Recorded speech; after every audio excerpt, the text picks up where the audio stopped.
Yo, this is Brandon Jacobs, two-time Super Bowl champion for the New York Giants. Yeah, you watching FanvVew podcast. We in the building, baby. Let's go. Game day one. Beat us twice already, so we got to go to Texas Stadium and play in there. We go in there, and that's probably the best win. The whole... Because it's a divisional opponent. It's a divisional opponent. Right. They got the #1 seed. Jerry Jones, the Dallas fans, they on their high horse walking around talking about the boys, the boys. Yeah, the boys like Cowboys this, Cowboys that. They was the #1 team in the league, the #2 team in the league next to the Patriots. Right. Yeah, and then we get here and we done played these boys already, and we playing for nothing at this point. We just won the first game, but we ain't really supposed to be here. Y'all out some money. Yeah, we gambled all the money. So facts. We went in Texas Stadium and we beat them. I scored a game-winning touchdown, win the game, and that was the best win that whole time. The Patriots undefeated, win the Super Bowl by winning that game, but that particular win right there was it for me. Yeah.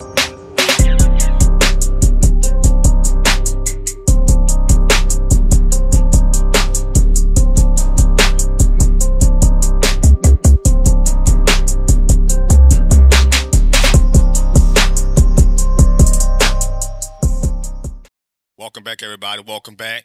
FanvVew podcast. Y'all already know what it is. I'm that boy Fred. G-Sportz back at it. Hey, man, we got a special guest. No doubt. In the building. Try Paris on. Stand up. I gotta throw it out there. You always throwing out the Try Paris. I gotta put on, man. We doing big things these days. Y'all don't get no love on the we getting love now, but we ain't used to get the love like we should have. So I gotta put on when I get a chance, baby. And nobody think about the Try Paris in the 20th century. Y'all been up 21st century. Give y'all credit. Hey, I tell you what, you gonna get your all-star team from Try Paris and come over here and play. I bet it'd be a different outcome. It'd be little. You'd be like, whoa. It might be something. I don't want to take nothing from it. Y'all got some all-stars. Oh, yeah, we got. Y'all got some all-stars. I don't want to take nothing from it. We trending. They play, bro. I don't take nothing from y'all. Yeah, like just the state of Louisiana in general, man. Like I always tell people, like all the time, like ever since I've been away from home, I've been like, bro, listen, like yeah, we probably ain't got no powerhouse teams like that, but we got guys that can play. Like per capita, we probably the most, and the most people in the league. For real, being a small place, having so many people, man. It's the mindset. Yeah, that's what it is. It's the mindset. But y'all already know what it is. Listen, get subscribed. FanvVew podcast if y'all on YouTube. FanvVew podcast if y'all on IG. It's FanvVew NOLA if y'all on X. It's still FanvVew podcast if y'all on TikTok and anywhere else you can find us. It's FanvVew podcast if you're on Apple Podcasts, Google Podcasts, Spotify, you name it. We're there. Don't forget to follow G-Sportz. Can't help you if y'all need to rock. We all got smart devices, baby. It's too easy. Too easy. Get locked in. Get subscribed. But some of y'all already know who our special guest is today. Former running back for the New York Giants, Brandon Jacobs, in the building. Napoleonville on, man. Yes, yeah. Sir. You know it, man. Man, appreciate you coming on the podcast, B. Jacobs, man. Shit, man, I remember coming up under you, going to some of them games on Friday night, just seeing how physical specimen that you was and how you dominated high school football and in basketball for that matter. Yeah. And I think a lot of people need to know your story, bro. So we always like to start the podcast all talking about your journey, man. Take us back. Growing up in Napoleonville, small town of 700 people. Very small. And some of all the trials and tribulations that you went through, man. But ultimately, the stuff that you went through got you to where you at today. Well, you know, man, I got this story, man, where, I always try to not tell it because I don't want kids to go this route knowing that they can make it anyway. Right. You know what I'm saying? So I'm real skeptical about who I tell my story to and the mind frame of the kid that I'm talking to. No doubt. Right, because all that matters. If I go tell a kid I've been through all of this stuff, I did all of this stuff, they can be like, man, why y'all yelling at me? This man, he did all of that. He still, man, like y'all back. I don't want that for them. I want them to be able to get a grip on what they got now and take it for as far as they can, man. Like growing up in Napoleonville, man, it was I was a kind of I call myself a troubled kid, not really too crazy. All of my trouble was probably in school. I ain't getting in trouble in the streets. I had to deal with going to jail. You know what I'm saying? I had to deal with like none of that stuff, man. So just the fact of missing school a lot, being suspended from fighting at school, like stuff like that, man. So it just had me continuously getting put out of school. Every time I go back, I get sent home. Mm-hmm. So back then, school today, they didn't have, like school now, they can't leave no kids behind. Right. They can't fail no kids now. Back then, they'll fail you. Back then, they'll fail you. They'll fail you. So they failed me a couple times, right? And then they was like, he's a lost cause. He's 3 grades behind. Right. You know, just because I'm missing them 20 days, like correct. Clockwork, you know, like 20 days, and them days aren't excused when you suspend it. When you got 6 days here, 3 days here, 9 days, you know what I'm saying? They add up quick. Yeah, so it's true. So I would be, you know, just they'll bring me back. I wasn't really caring a whole lot about a whole lot of stuff when I was younger, man. And then they just put me like they put me into the system after that with a call special ed. They put me in there. Like, we don't need to deal with him no more. We don't need to worry about him passing school. Don't tell me you were the little short yellow bus. No, I wouldn't. It wasn't like that. It wasn't that special. I still was regular. Right. I just had a couple classes. Nah. I had a couple core classes that they didn't want to have no problem with me being, you know what I'm saying? So they did that. I wasn't no stupid kid. I was just miss them. Applying yourself. Yeah, that's it. So I do that. I come up through middle school, playing ball, dominating. Mm-hmm. You know, I played, 1 year middle school ball for real, football. I played my 7th grade year. My 8th grade year, again, I had to go to alternative school before they got going to Assumption High School. So I did that. And but I went into Assumption High School as a special ed student. Right? So I'm going in there, and my freshman year come around. I play. You know, I end up quitting because they put me on varsity and they never put me in the game. Wow. They never played me. And that's when you was playing defense, right? I was playing defense then. I played some running back then too, but I was just like a fullback kind of for my freshman team. Right. So I do that, man, and they like, yo, we want you to come up play varsity. They didn't move me to varsity and let me continue to play freshman. Yeah. I was done with all of that, kind of like. I wouldn't know. It wasn't no like you gonna play varsity and then you gonna get your shine on Wednesday, Thursday. Right. It wasn't like that. Right. They just moved me up completely away from the thing. And back then, Brad Hill was in front of you? Hill was there. Rudy August. Rudy. Yeah, some good running backs. Yeah, we had a good squad. Brad was a beast. Rudy was a beast. Yep. You know, we had some guys that can go, but I got it. I understood it. So what I did, I'm like, man, I'm out here wasting time out here in all this hot sun. I could be in there working with the basketball team now, coming into my freshman basketball season. I'm out here doing nothing, so I might as well go in the gym. And get better and start getting acclimated with my team and everybody, you know, what we running and what's going on now. So Tony Clark was cool with it. We had another dude, Robert Weiss at the time, who ended up going to DeRitter. Okay. Right? So TC at the time was in the press box for the football team. Gotcha. Never knew that. And TC was in the press box for the football team for a good bit, though, until he got the head coaching job. You know, TC was one of the coaches that on for the football team until he got the job. Never knew that. Never knew that. Yeah. Never knew that. TC was a running back, played at Tulane. I knew that, but I thought he came in at Assumption when you came in as a freshman. He's been there ever since I've known he was there. So I went in there, played some basketball with Coach Weiss, and I think TC got the job after that. Gotcha. Weiss got a job offer from somewhere else. He ended up taking it. And then TC was the coach after that. And never looked back, man. I went, like that year, then my sophomore year, I didn't even go out for football. I'm like, I know there's going to be Brad's senior year. Right. Yep. He going to get all the carries. Get all, do all of this stuff. They still probably not going to play me, even though they say right now that, boy, we'd have had you and me back then. We'd have beat all that. But they wouldn't have used it. Yeah, it was cap. Yeah. Back then it was cap. Back then it wasn't no running back by committee. No. You had that one. You had that one bell cow. The carry. That's how it went down back then. You're right. They had very few schools who did that. I know at Higgins they had like Jerome Victor and Troy Stackhouse, but very few schools had two guys. You didn't see most cases that was uncommon. We had one guy and that was it. No, and I was telling Brad, like, boy, that would be sweet, but I don't think they'd have did it like that. I just don't. Because it took them to week 3 to really give me the ball my junior year when Brad wasn't even there. So Rudy was in front of you then? Rudy was in front of me then. I was a fullback. Rudy was a fullback for Brad. I was a fullback for Rudy.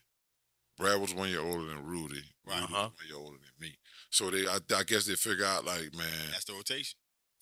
When he a senior, you're gonna get it. You know, Mhm. it'll be all him.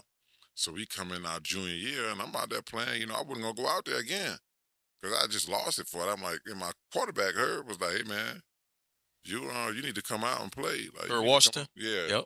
You need to come out and play, like, for real. Like, you ain't doing nothing. You might as well come play basketball, don't stop. Blah, blah. I'm like, all right, cool. And I looked at the line. They're taking physicals. I looked at that. I'm like, woo.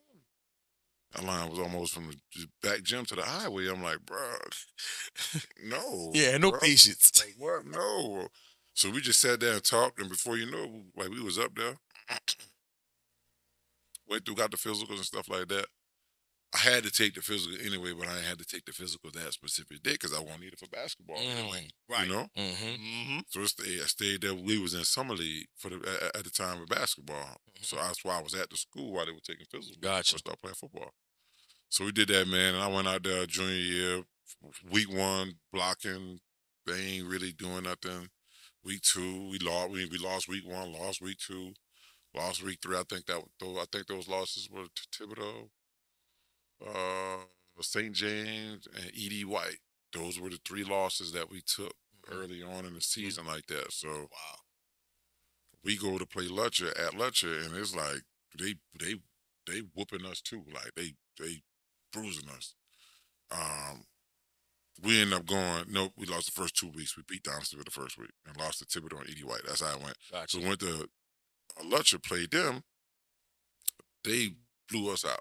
Who Lutcher had at that time? Lutcher had Thomas Ricks. They had some boys on their team. Thomas was a dog out there, man. So we go out there and we play them and we getting beat. And Don Torres finally said, "Well, let's go and put Brandon in that running back." But this is what I don't understand, bro. In practice, did you ever get shots in practice to run the ball? No, I didn't. I run a little 32 dive. That was until we need like a first down. Running the back of the line. It's mind-boggling that they wouldn't even, at least at practice, let's just see what he could do. And then maybe if he do what he's supposed to do in practice, then in the game we'll give him a shot. No, they just threw me in there. I knew the plays. It was the same thing. You'll call 24 lead. I'm a fullback on the 2 side. I'm going through the 4 hole as it go. Right. Go block that play side linebacker. Right. So he put me at running back and go 24 lead. I know he got it, and I'm yeah. got the rock. So it was easy to make the the transition. Yeah. You know, super easy. And all we did was run the ball, so it was easy. So they put me in. I ended up with like, I'm talking about the second half of the game. Now I ended up with like 160 yards. 70 yards, something like that, breaking loose. And they're like, hey, we need to see what's up with this next right. Nah, for real. So we went and played, who it was we played? We was coming in the district. It was, I want to say, Terrebonne. Coming in the district at that time. And boy, listen here.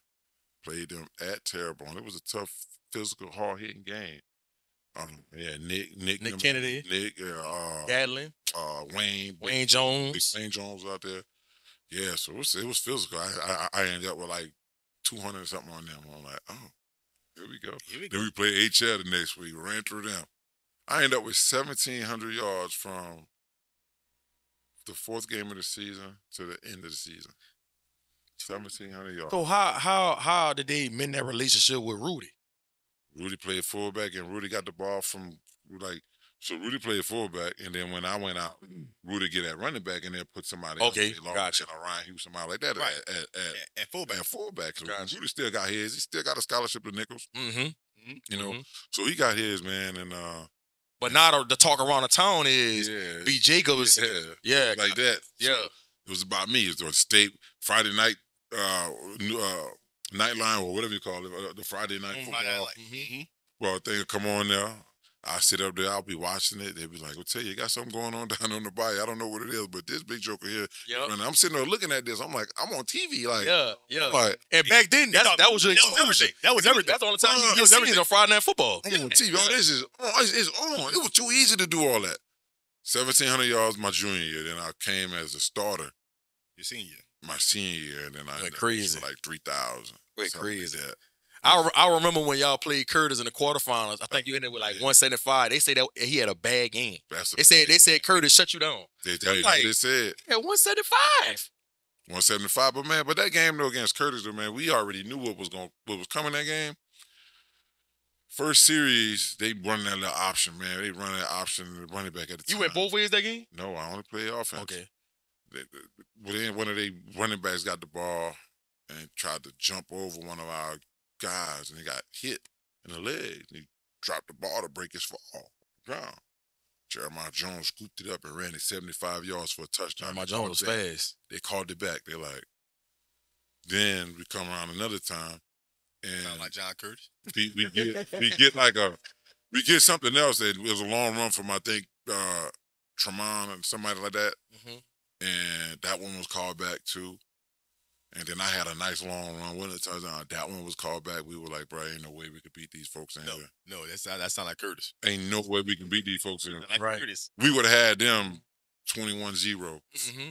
Yeah. Like in the first quarter, like boom, just like that. They had never been like that. They was Right. gonna break their back. Right. We was gonna blow them out, and we was gonna go to the state championship and blow Bolton out. Yeah. They had already had it figured out. They said, man, these white boys ain't never been hit like this. Yeah. It's, Yeah. You know, because they had a running back that was black.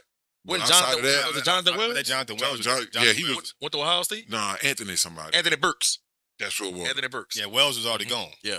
And they said, man, they got all these. Look at film. They got a whole bunch of white boys out there. Like that's how we was back Yeah, then. Like, yeah. we be talking to the white boys on the team. Like, Yeah. Right. Yeah. all the white boys that got out there. See, at least y'all playing with us. Like, you know what I'm saying? We ready. You know. Ready. And we got out there, man, and that team was so disciplined. When I tell you that team was That's also disciplined, JT Curtis. it was not no jumping off sides. It was no like noise talking. They did what they were supposed to do. They lined up, they ran their play, they got up, got in the huddle, they lined up, ran their play, they ain't say nothing to nobody, never. But like we knew like we was out of it though. You drive down the field 2 out of 3 times, and the third time you in the red zone. But they calling everything back. Right. Right. Well, how you supposed to feel about that? Yeah. Like you Yeah. already gave it. You already gave it your. Yeah. You done gave it your first quarter. We done gave y'all everything we got. Usually we'll be up 21-0. Mhm. Right. And the team done quit. Now y'all calling everything back, and y'all keep giving them reason to fight. Like we know we can't win this game. Now they go and score. They 7-0. They go to the second, and they score again in like the third quarter. It's 14-0. Then we go and score 14 straight points. And it's 14-14, and they end up scoring 2 more in the fourth quarter off a fumble. Yep. It was a fumble on kickoff return or something like that. We had. They got it. Ran 2 plays. It was like that. So we ended up losing 28-14. Mm-hmm. And man, that was just like I was so heartbroken. I'm like, man, we should have beat this team. Real talk. We should have beat this team. Like they wasn't like they was a good team because they were disciplined, but they ain't have nobody out there that you would sit in the stands and be like, man, that man is cold blooded. Yeah. You got the players you sit up and look at like, Yeah. he feeling it. Yeah. They ain't have nobody like that we had to watch out for. It's a Right. disciplined team. Right. It's a disciplined team. Right. They had 100 kids on the sideline. It's a disciplined team. Now I know you were super confident in your abilities, but did you expect to rush for 3K and 38 touchdowns? I expected to work. Listen. I should have had 2,000 the year before playing 7 games, Right. or 6 games. Right. So I had already had it in my head. Like, man, it was way too easy last year. So the year before, we go out east and play against Sam Houston in the first round of the playoffs. I get the ball first play, touchdown, 80 yards. Then we stop them. We come back around again. I get the ball 20 yards, and they horse collar. Like before the horse collar. Yeah. Right. Yeah. Before the horse collar was a real horse collar, they pulled me back, fractured my ankle. I tape it up. I tried to get in the game and play. I just wasn't done doing. Like Right. I couldn't do it. I got in there. I got 2 or 3 carries, and I'm like, started hobbling. I couldn't move. do nothing. I couldn't do nothing. So we ended up losing that game because we didn't play good defense. We should have won the game 7-0 for real. But I needed a week on his ankle so I could try to mentally figure out how I'm gonna go out here I'm gonna go out and do play. it. You know what I mean? I just mentally didn't have it in me right then and there because that just happened. I'm like, I need to figure out what I could do to keep some of this pain down so I can get ready for next week. And we ended up losing the game, man. So your junior senior, man, you go crazy. Everybody talking about Brandon Jacobs. You know, you got people saying that they didn't know if you was gonna be a running back or defensive lineman on the next level. Take me through that process, man. Once you started getting recruited, because I know LSU wanted you, but they wanted you to play DN or linebacker or something like that. That was interesting, man, because, you know, I get there and I'm running the ball, and like now you got all of these college coaches is coming to Assumption Parish, bro. Like Brad was good. You know, he was real good when he was there. He rushed for like 2,500 yards himself. You know what I'm saying? But we never really had like a household name. I had like national attention. You know, like I had like I was ranked up like the best running back in the country. Yeah. Right. You know, and then so all of these schools are now coming to Assumption. All of this stuff is going on. I got Bobby Bowden. I got you got FSU. You got I got everybody. Nick Saban was right there. Right in the backyard at LSU. Davis from that's when the U was the U was at Miami from that. Like he would come, like Bobby, like Petrino, like he come. Joe Paterno was in. Penn State. Yeah, I had everybody. Like everybody was coming there, and I was like, man, these people come to see me. You know, and they started talking. You know, running back. Nebraska was there. Like I'm talking about, I had. If you could think of a Nebraska now, was legit at that time. Like, Eric Crouch had just had one that in 2001. You could name the coach. He was there. I had so many people come and sit at our table, eat dinner at our house when I was in high school. It's not even funny. Like I used to have people walking through. We had this little alley on the street called it Crack Alley. So all the people that, you know, they would hang out there, man, they see Nick Saban, you know, all these people pull up and they'll come up there and be like, man, I want a scholarship too. You know, I go, I want a scholarship too. They ain't just seeing that in a small town like Louisville. He wouldn't be that good if it wasn't for me. Right. I'm the reason why, you know, that's how they're coming up and this man looking at they're like, So I'm like, I'm getting in there talking and Nick Saban like, man, you one hell of an athlete. You know, I don't really see a whole lot of people like you with the size and the speed and the agility that you bring. There's so many things on the football field that you can do right then and there. I knew. Yeah, I know. Running back in it. So you kind of took offense to people saying that. I worked hard. I worked real hard at my craft. Yeah. Right. I beat on my craft consistently every day.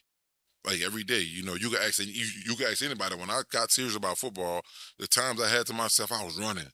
Right. I'm doing push-ups. I was running up levees and doing stuff like that while everybody else is. You took it serious. Yeah, I took it serious. I had nothing else going on. I'm like, I'm going to do this. I wouldn't,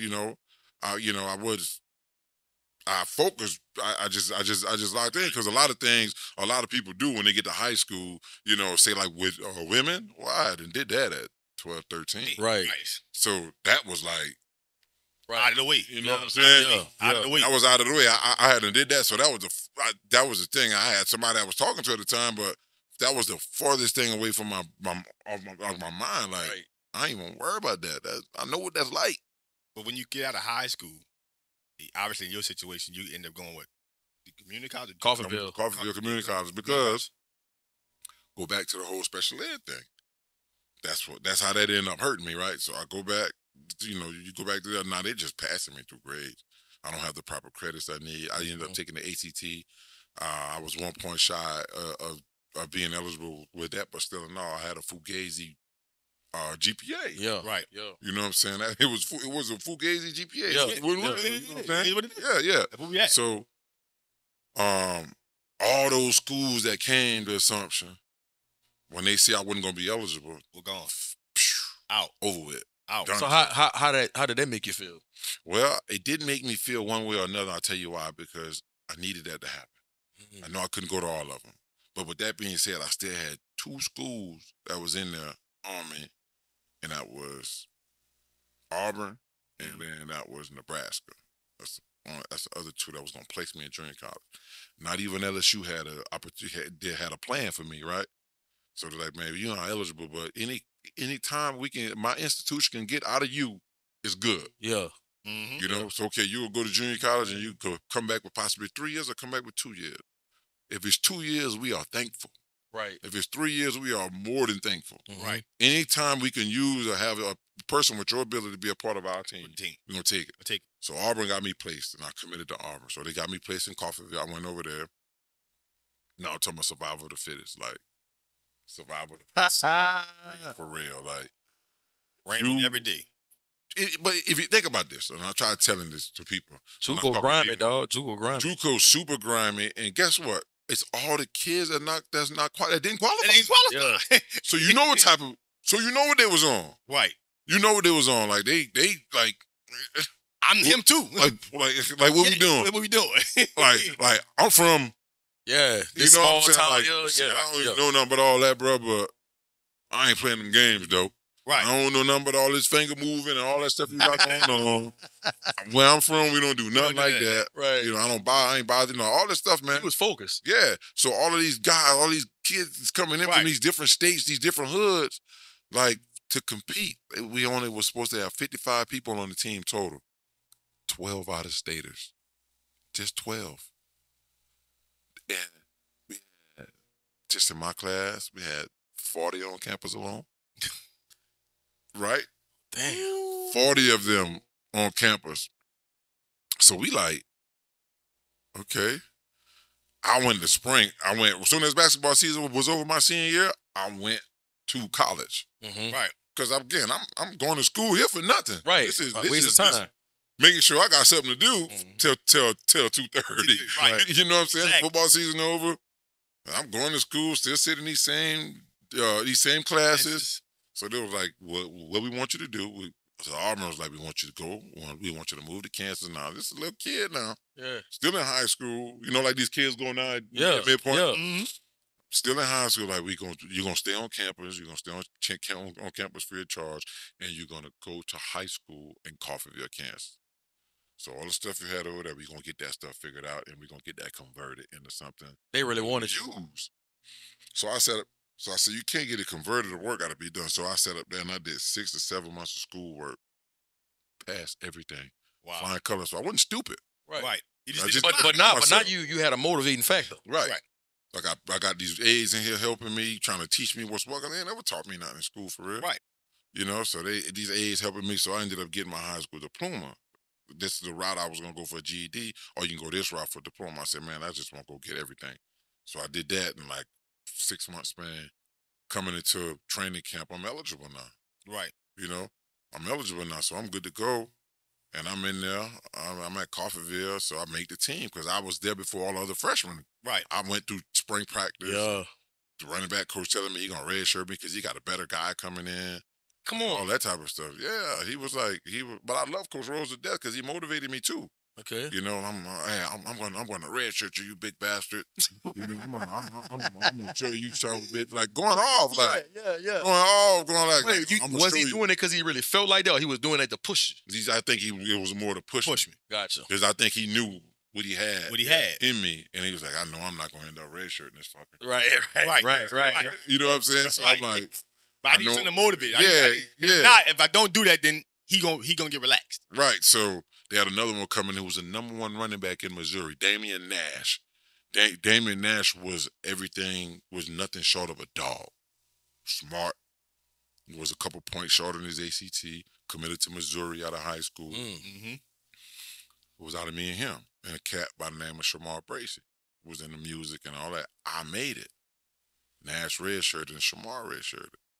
Them boys, you know, was good. Like Shamar was a big back, kind of like me. He ran a 4.3 40. Oh, but I had like Shamar was like 6'2", 6'3", about 225. Damn. 200 pounds, like something like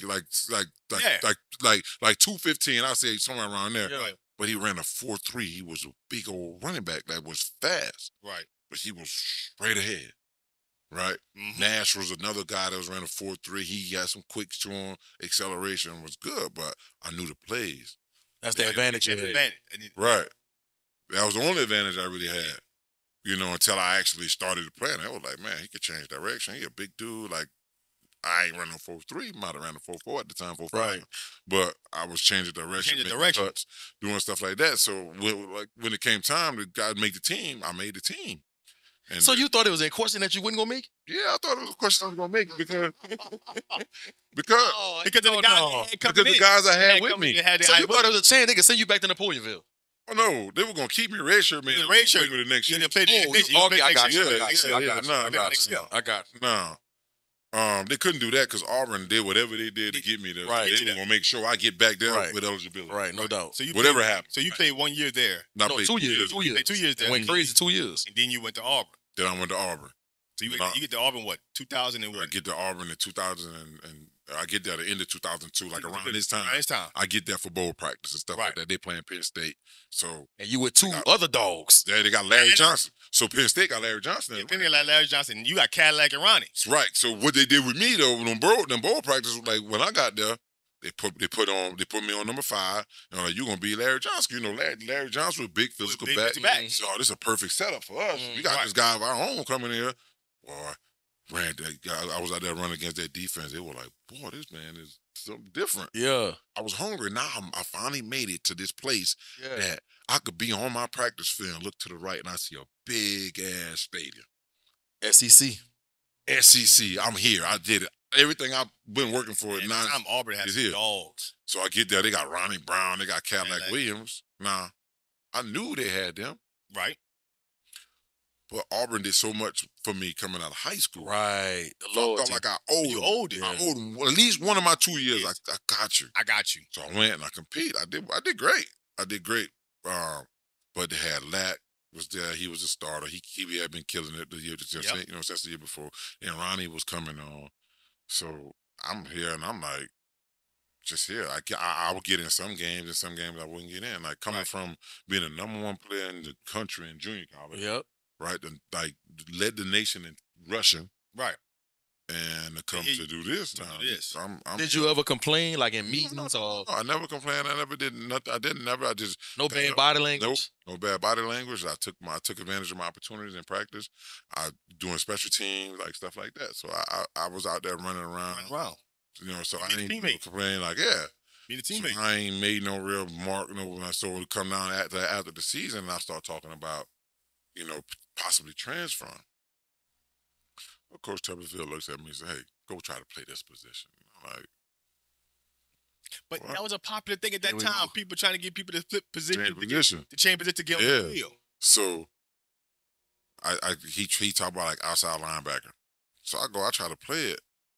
So I ain't know that. Yeah, I go try to play it. And Coach that spring? Yeah, Coach Witt was the linebackers coach. Love Coach Joe Witt. Good dude. Solid dude. So I'm over here and we in practice. Now, I don't know how to play linebacker. I don't know the first thing to do to play. I know how to feel his hole. I know if I see that fullback, step toward that hole and hit him in his mouth. I know that much, right? Right. But I didn't know how to practice. That makes sense. Right. I ain't know how to practice. Like, so wide receiver come across the middle, they get decapitated. Like that.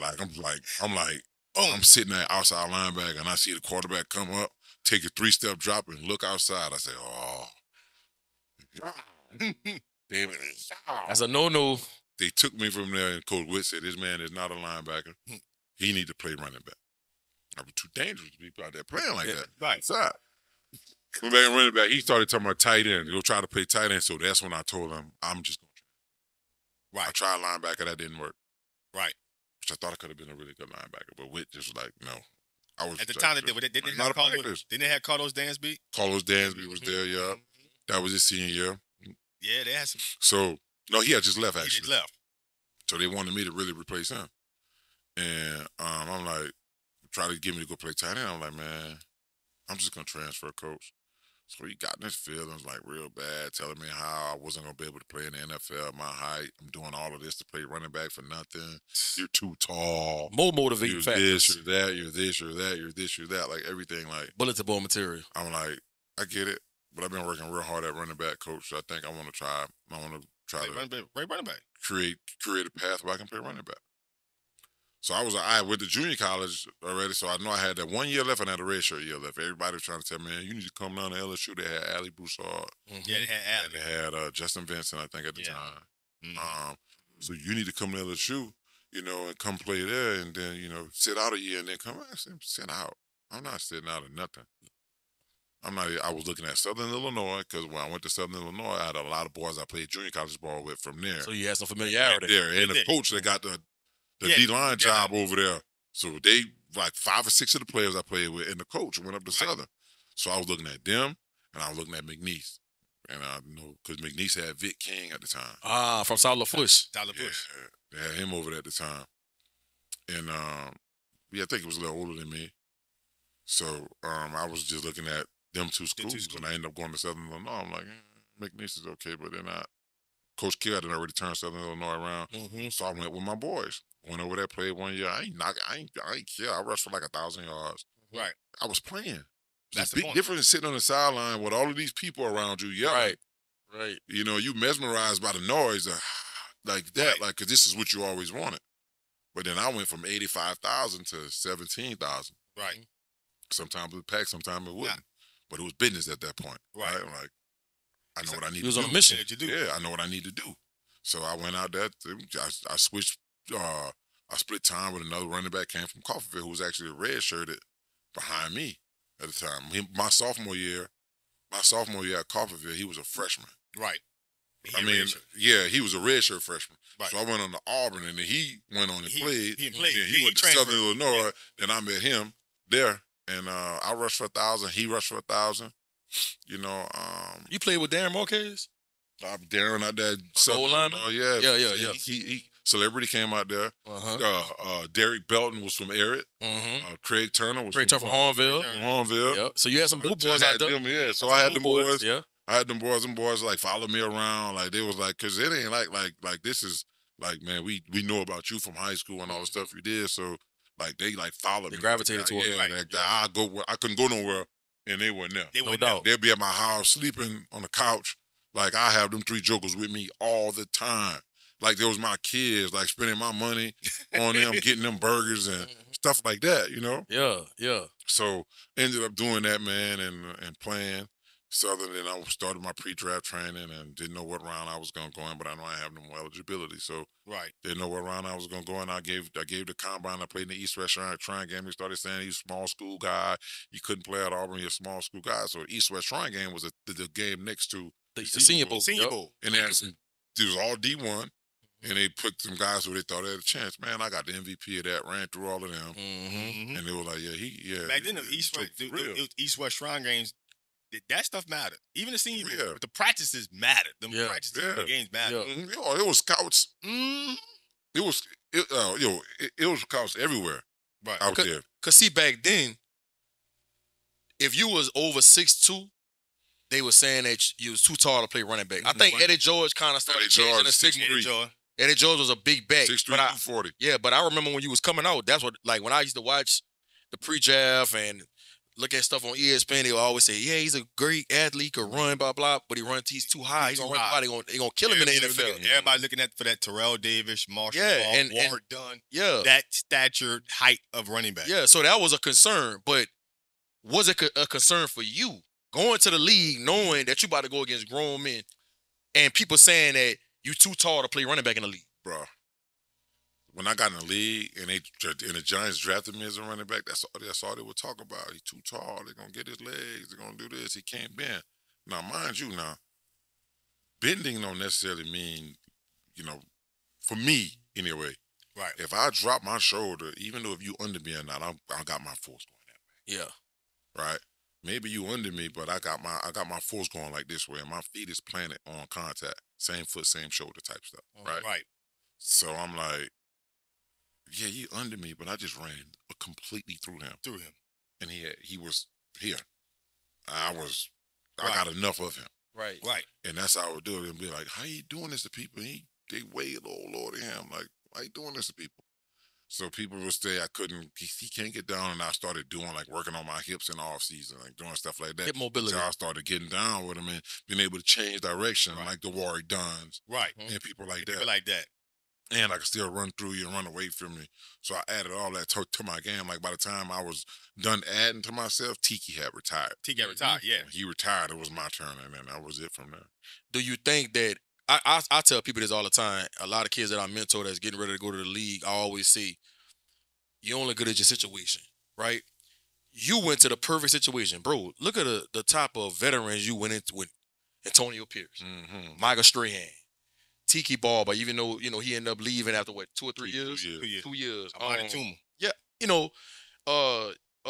Plaxico Burress. You got a no-nonsense coach like Tom Coughlin, who has that military background. Mm-hmm. Do you think that played a big role into why you was able to have so much success in the league? Because, like, think if you would have went to somebody like back then when the Saints was bad. Yeah. If you went to an organization that didn't have good veterans, do you think your career would have played out the way it played out? I'll just be a guy that played in the league. Yeah, That's it's a program, franchise matter, man. Like the New York Giants, second to none, man. They take care of the players. You know what I'm saying? I was in a really good situation there. Mm-hmm. Just being in the city, just being around, and people love you. Like, I was an unusual guy to play my position. Mm-hmm. So when I got drafted, them I all gravitated to me, like everybody just kind of like just that dude, get swamped on you. Yeah, and you got to watch how those veterans move. Yes. Shows you how to be a pro. Got to watch how the veterans move. I watched them do good stuff. I watched them do bad stuff. You know what I'm saying? All of them. We didn't have social media back then. They kill these kids nowadays for some of the stuff they do. Mm-hmm. But bruh, it's way worse. It's way worse because we didn't have those cameras. Yeah, like devices. They didn't have all every that. little thing that y'all did and was doing. Yeah, like, man, these boys was, man, listen, like, me, number one, I was a street racer back then. That's what I did with my time. All these boys out here going out, dropping bread. I got 4 or 5 homeboys I know got 1,000 horsepower cars. We going out there. We gonna race. Woo! So that's what I was like. That's what I would be doing while they out. I do that because that's what I gravitated to. I got into speed, got into being a gearhead. Right. You know, buying a car like. And I bought a Bentley, which got me into speed. Right. V12 twin turbo, sit you back in your seat until I pulled up next to a dude with a GTR. Right. And I'm like, woo. I'm like, hey, let's do that again. Right.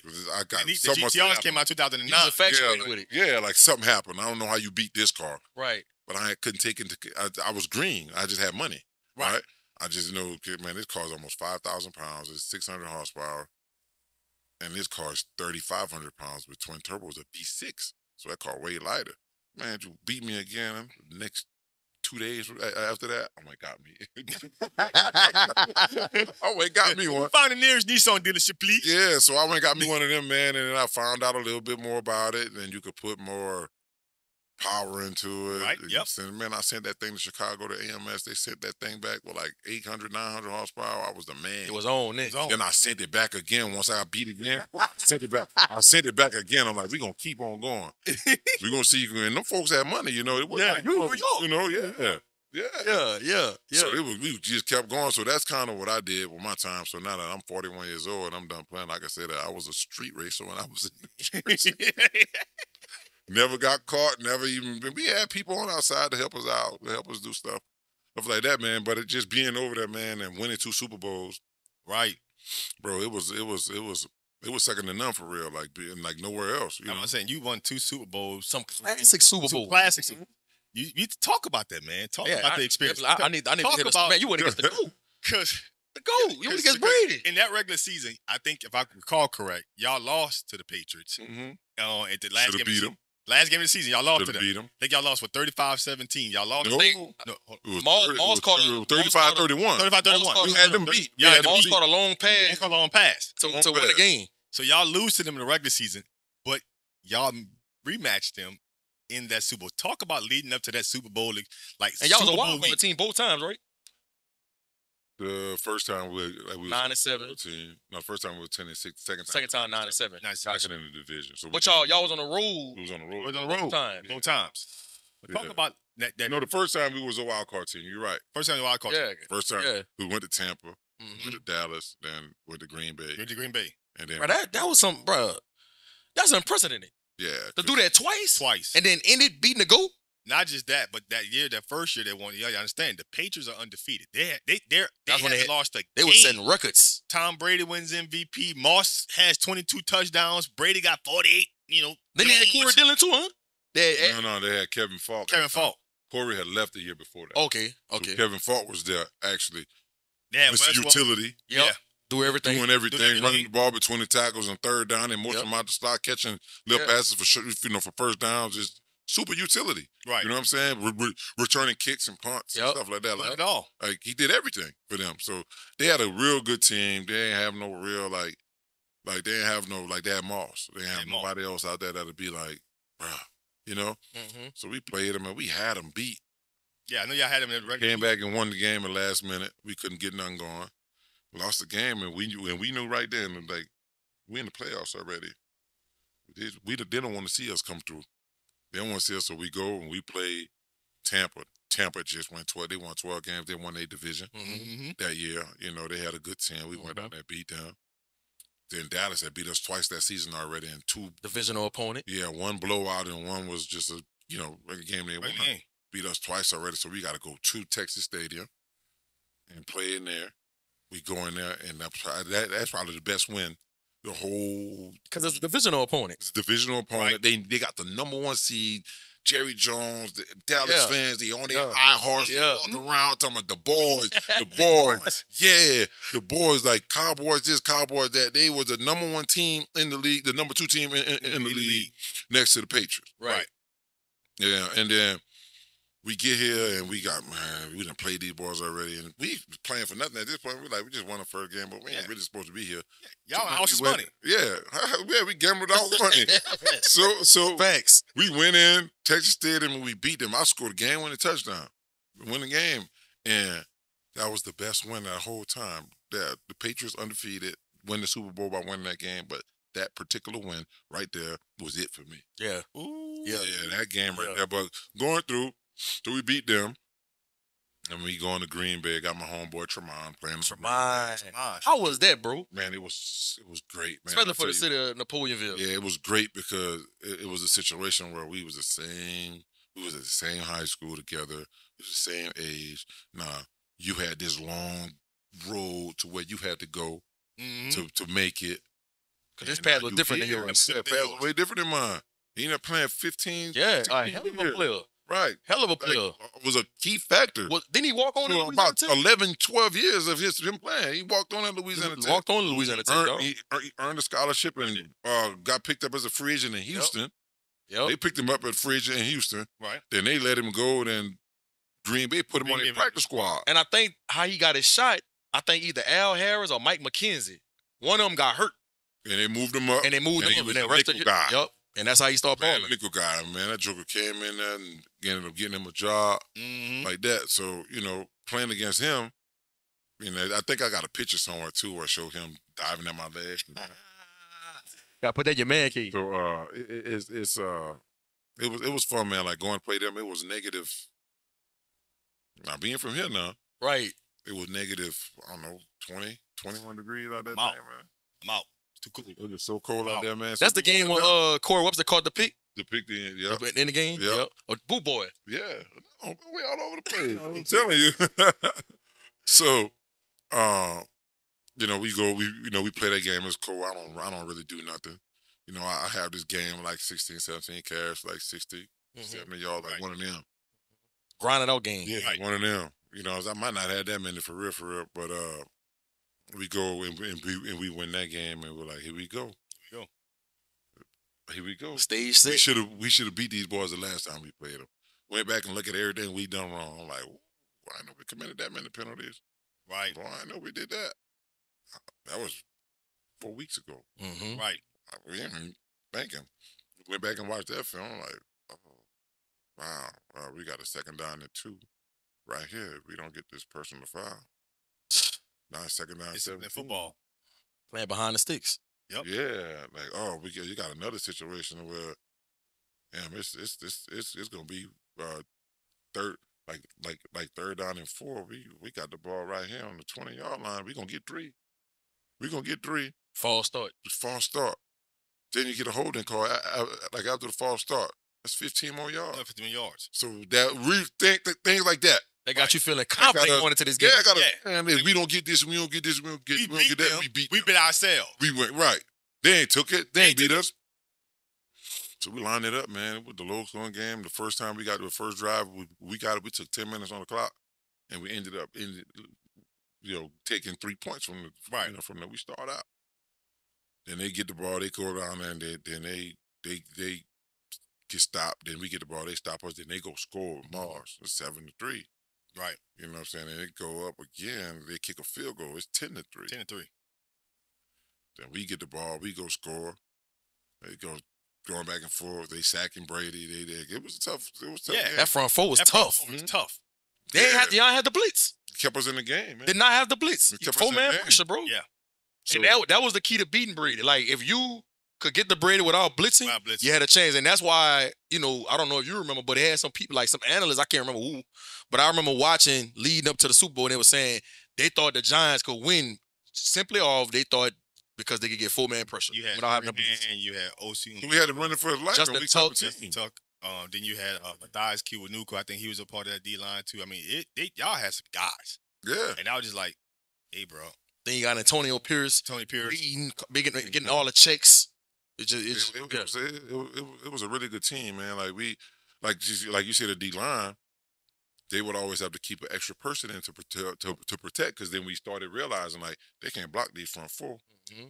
So now we're going to bring Jabril Wilson. We're going to bring the safety. Mm-hmm. So now they got to single up everybody. Mm-hmm. Everybody. It was just jailbreak from there. He was throwing the ball on his back heel, like everything. Right. And then on third down, they come in with that NASCAR package. Mm-hmm. It was over. Twist. Yeah. It was over. It was over. So it was quite interesting, man. That we go. I get a 4th and 1 in the game. We was a 4th down and 1. I got it was Super Bowl 4th and 1 is on me. Yeah. The lights big now. I got this. Let's go. I got this. Like Luke Fiasco said. Yeah. You want to be a superstar, baby? Here you go. All right. So I got that first down, man, and I knew right then. Then David Tyree made that catch. Oh my God. Makes that catch. David made that catch, or the ball come. It slipped through his hands, but he able to keep one hand on it. That's crazy, dog. He come down on the ground. Then he get it. Yeah. Yeah. So that's you make that catch. The moment. Bro, David probably dropped every pass in practice that week. For real? Probably dropped every pass in practice that week. And Eli had to let it go because he was running for his life on the play, scrambling. He should have been sacked. He should have been sacked. Yeah, he had to let it go. David was dropping easy passes in practice. He it just wasn't there. Like, he just one of them times, Right. Just one of them practice where it was just like, because he was already the fourth wide receiver. Yep. Like, David Tyree was a special team ace. Yep. Right. You need a +10 downer. Jeff Fiegel was one of the best punters in the league at the time. You want a +10 downer, and you get David out there as a gunner. As a gunner, yep. Guess what? He going down there on the 2 or 3 yard line. Right. Every time. Mm-hmm.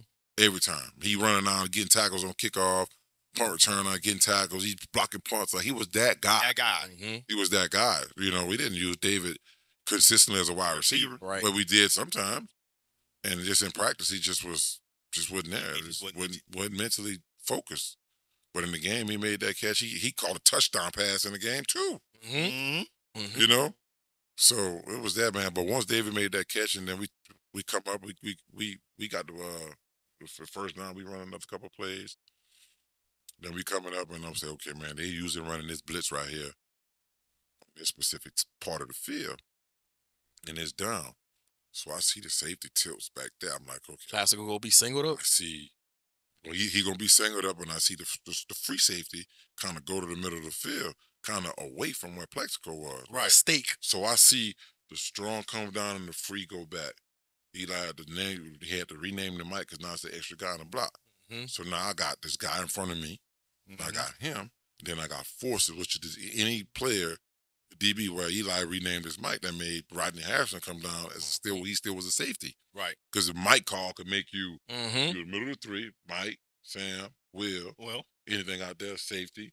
Also, if they come down the middle of the 3, you got Mike here, Sam, that Will now becomes that new free safety. Right. Like that. So I'm like, okay, so we sliding everybody this way, waiting on this dude to come off the edge. Man, he came off the edge. I got over to block him. Well, as soon as I get over to block him, Eli throws the pass up. We had been running slow goals the whole game with Plexico. He hadn't really done nothing the whole game. Right. Right. Now you as a DB, you know what coverage you in. You can't give up the middle of the field because ain't nobody there. Plex come off the middle. He come off.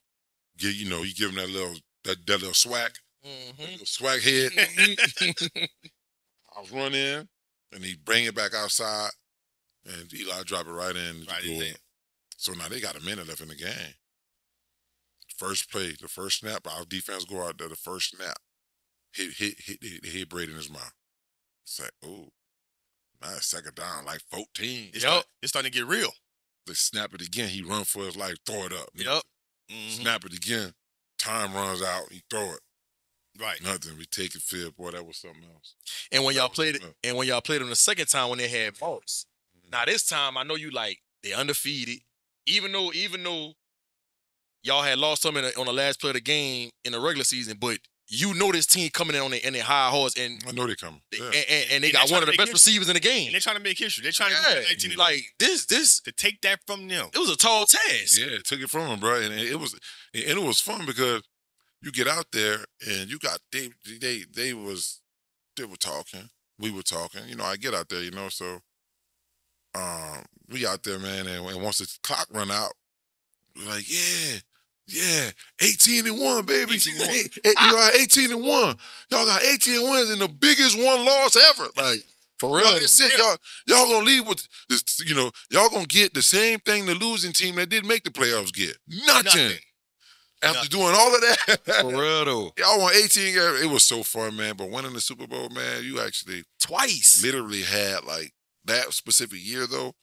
Like we had the world by the balls, man. Like it was like we got this free, we got that free, we got invited to all this different stuff. We got guys like y'all in New York. Yeah. Y'all won the Super Bowl and the team y'all just beat like this.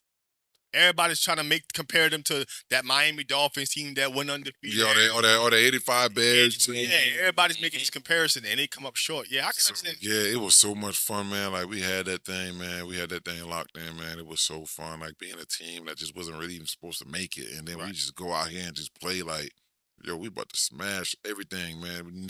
We was feeling good about ourselves. You couldn't tell me we was going to go lose the game. We were supposed to be here, man. Like we were supposed to be here. And that was the first time. The second time, we knew we was going to win that. The second time, we knew we didn't have a great season. We won our division. 9-7. 9-7. We didn't have a great season, but we knew once we turned it on, what would happen. Right? So that's what ended up happening. The second time around, it's a little different group. It's you. I think y'all had Bradshaw, too. First time, too. Yeah, he was a rookie then. But Bradshaw had a bigger impact that second time around. Yeah, he was a dog. Yeah, he was a dog. Well, he had an impact though as a rookie, in like during the season, like when D Wall went down and it's me and him against Buffalo. Right. I got 150, he got 151. Damn, like that against Buffalo. Like we ran that thing hard, man. So I know that he came into his own, but he just didn't know a whole lot. Right. He was a young kid, just like me when I came into the league. He ain't no pass protections. He ain't know none of that. Right. He ain't care to learn none of that, you know? Right. So we worked, we got better, and then he ended up being, they're learning all that. Then he ended up becoming the third down back, and we just went with it. Yeah, and it was a good 1-2 punch. Like, you know, you was thunder, he was lightning. Yeah. Right. You know, and it's hard as a defense. It's hard going against two different style running backs like that. Correct. You know what I'm saying? One that's gonna bruise you, and one that's a little more shiftier. You know what I mean? But you still like that. When people tagged us like that, like Thunder and Lightning, they still never knew what he was gonna do though. Right. You know, they still never knew. Like, you can set up and be on your heels and think you got to try to adjust for him making you miss. He'll hit you. He'll run through your face. He'll hit you. But you sitting on your heels and he just ran your ass over. Yeah. And he's still going. He ran so violent like that. He's running like the Ahmad Bradshaw now is Pacheco from Kansas City. Kansas City.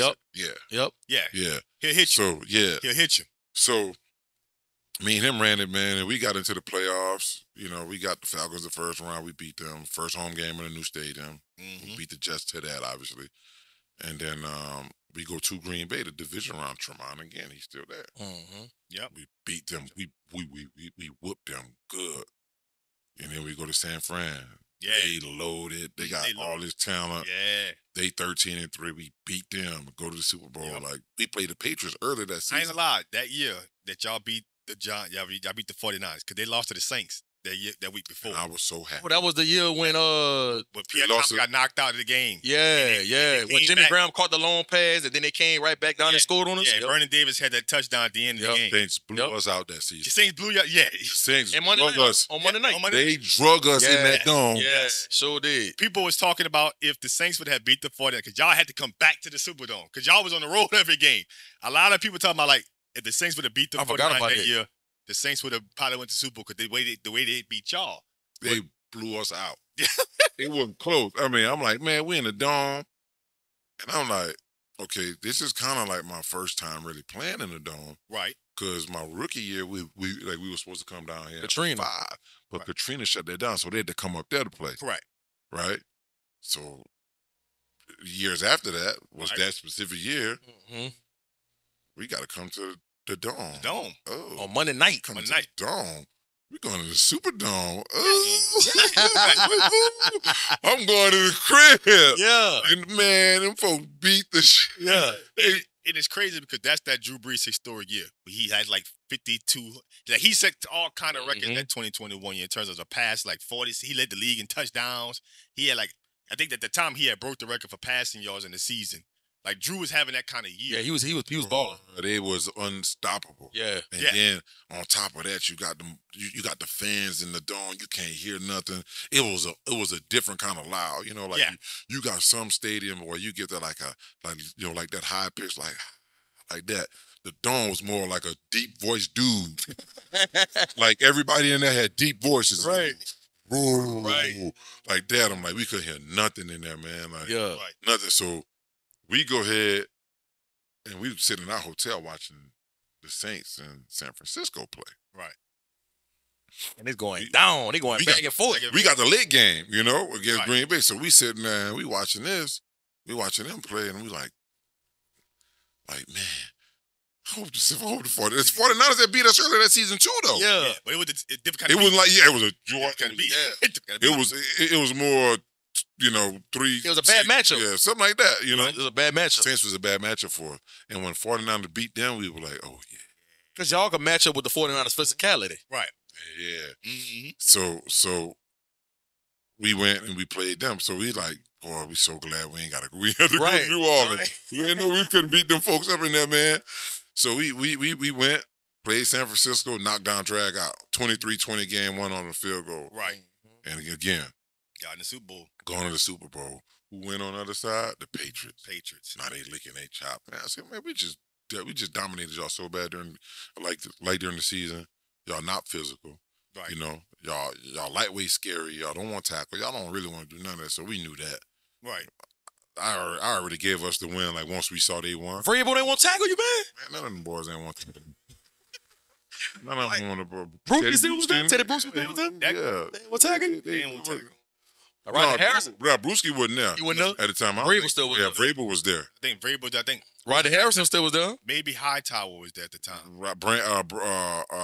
Spikes, I think. Spikes. Oh yeah, yep, sure was. He was physical, but just their team and all just wasn't really that. As a whole, yeah. So they had some guys that can go, but like Spikes was one of them. They got small at the time. Yeah, but we knew we were gonna beat them because we went in Foxborough and we beat them pretty good. The score don't really say how bad the game really was, right?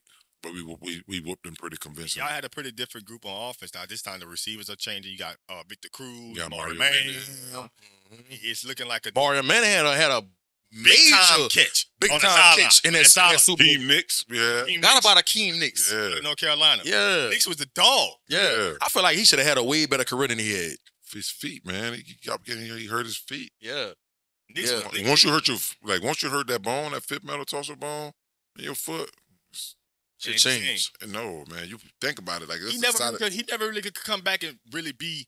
Nah, because he couldn't, man. He wasn't no small cat either. No.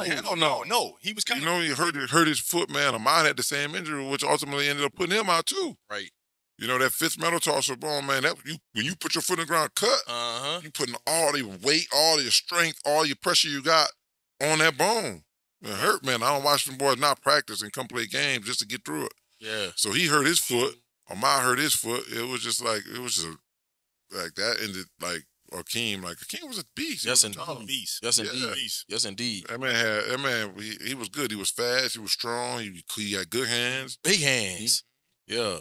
So that was that team.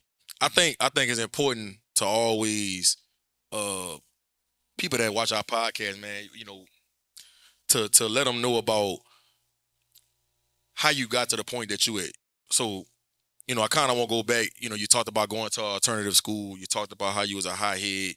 Who you had in your circle who you had around you in your life, man, that helped you start making good decisions. And not only once you got out of high school, but once you became a man in college and into the league, because, you know, as cliche as it might sound, man, birds of a feather. Flock together. Yeah. Flock But together, I didn't, you know what I mean? I didn't gravitate to it. I'm gonna tell you when I changed. I was in high school. After my junior season. I got a recruiting letter from the University of Georgia. At the time, I'm like, I got my name on this. It's me, handwritten, Coach Rick. Mm-hmm. Hey, Brandon, you know, hope all is well. You know, I'm keeping an eye on you, a close eye. You're doing really well. You know, try to stay focused and do the right thing.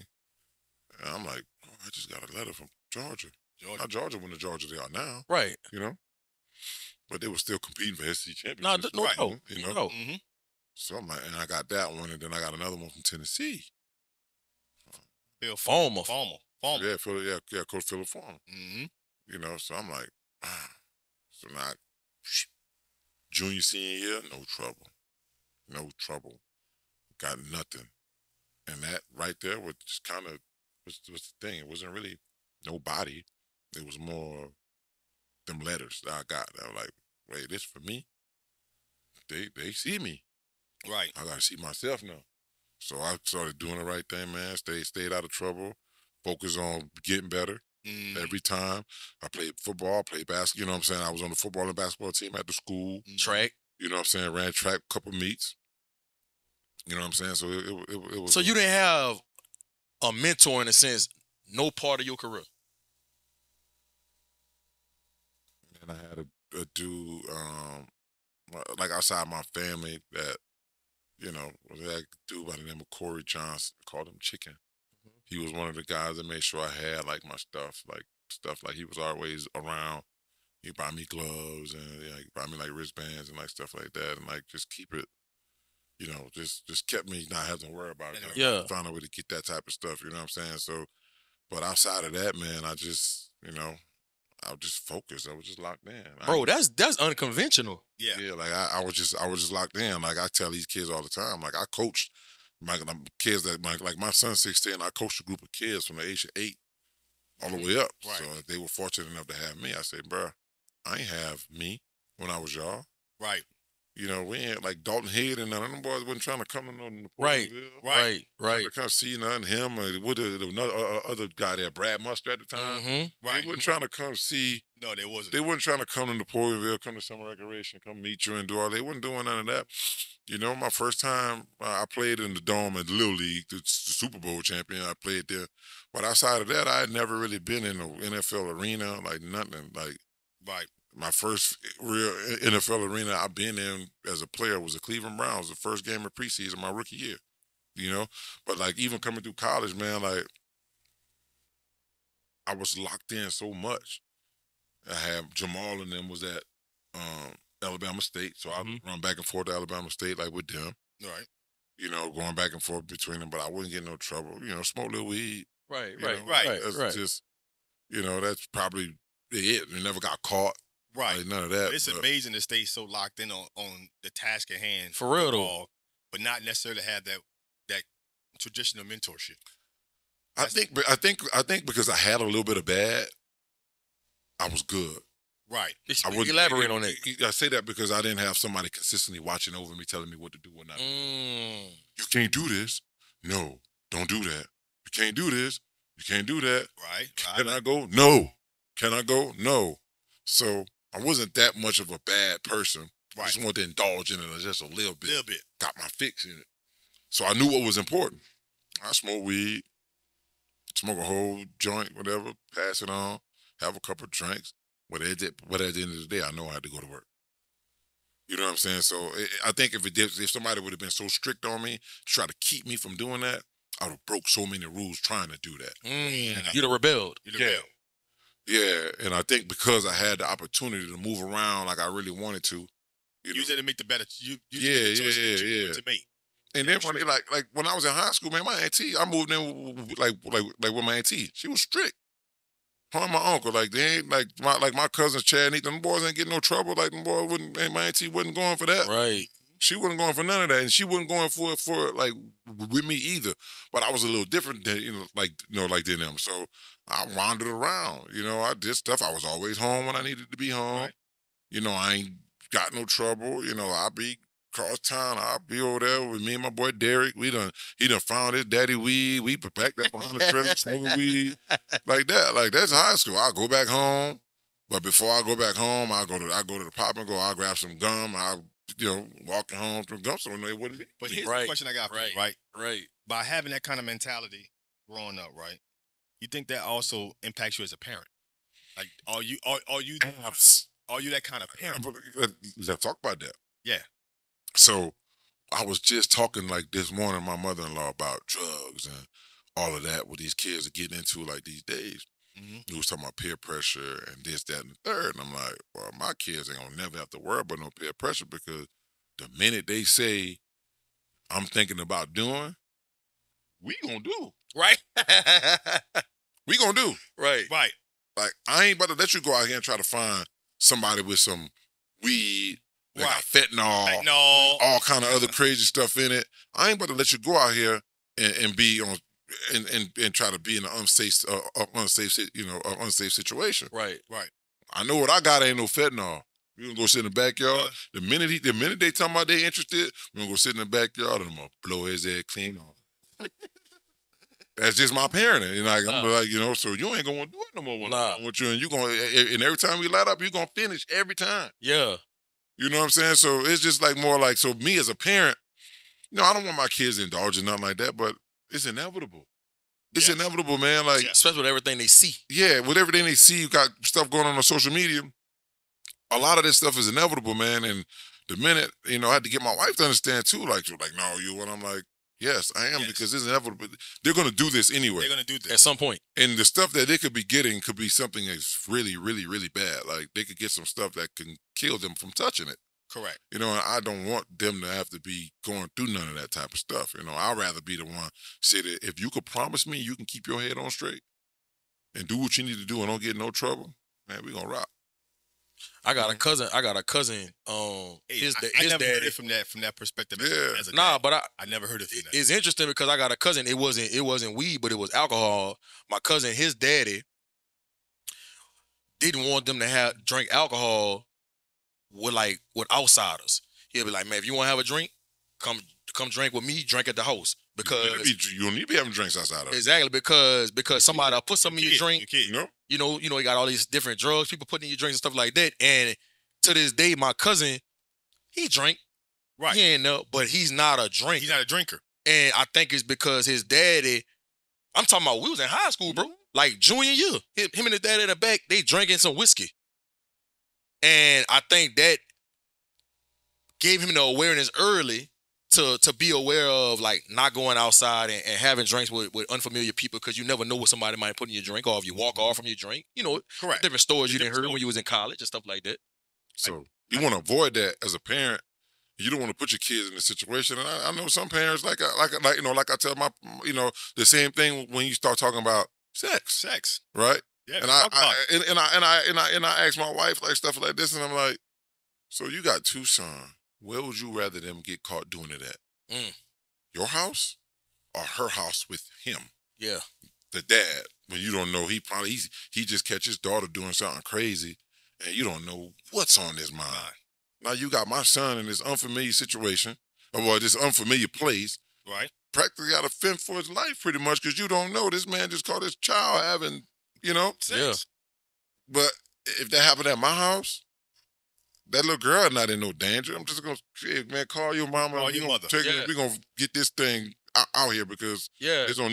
Yeah. Right. I'd rather that be it's a thing where I know. You understand? You can't avoid this. I want to control the situation. You want to control the situation. Yeah, boy. I can't help you if you an hour or 30 minutes away up the road. I want to control the situation. Tell me the truth, son.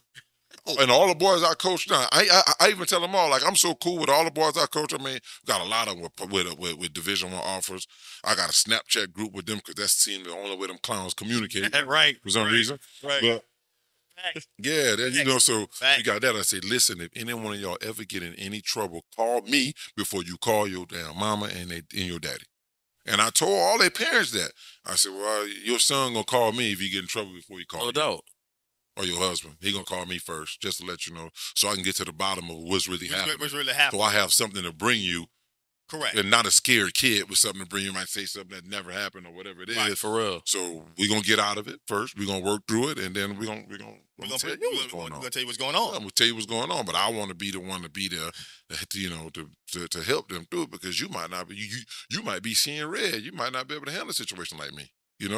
So that's where I'm at with all the kids I coach, man. And if you try to keep things away from these kids, man, they're going to get it. They're going to get it. They're going to get it. Like my kids, like my guns aren't foreign to my kids. Like we go shoot at the gun range. We go to this gun range, we shoot. They know how to load guns. They know how to unload them.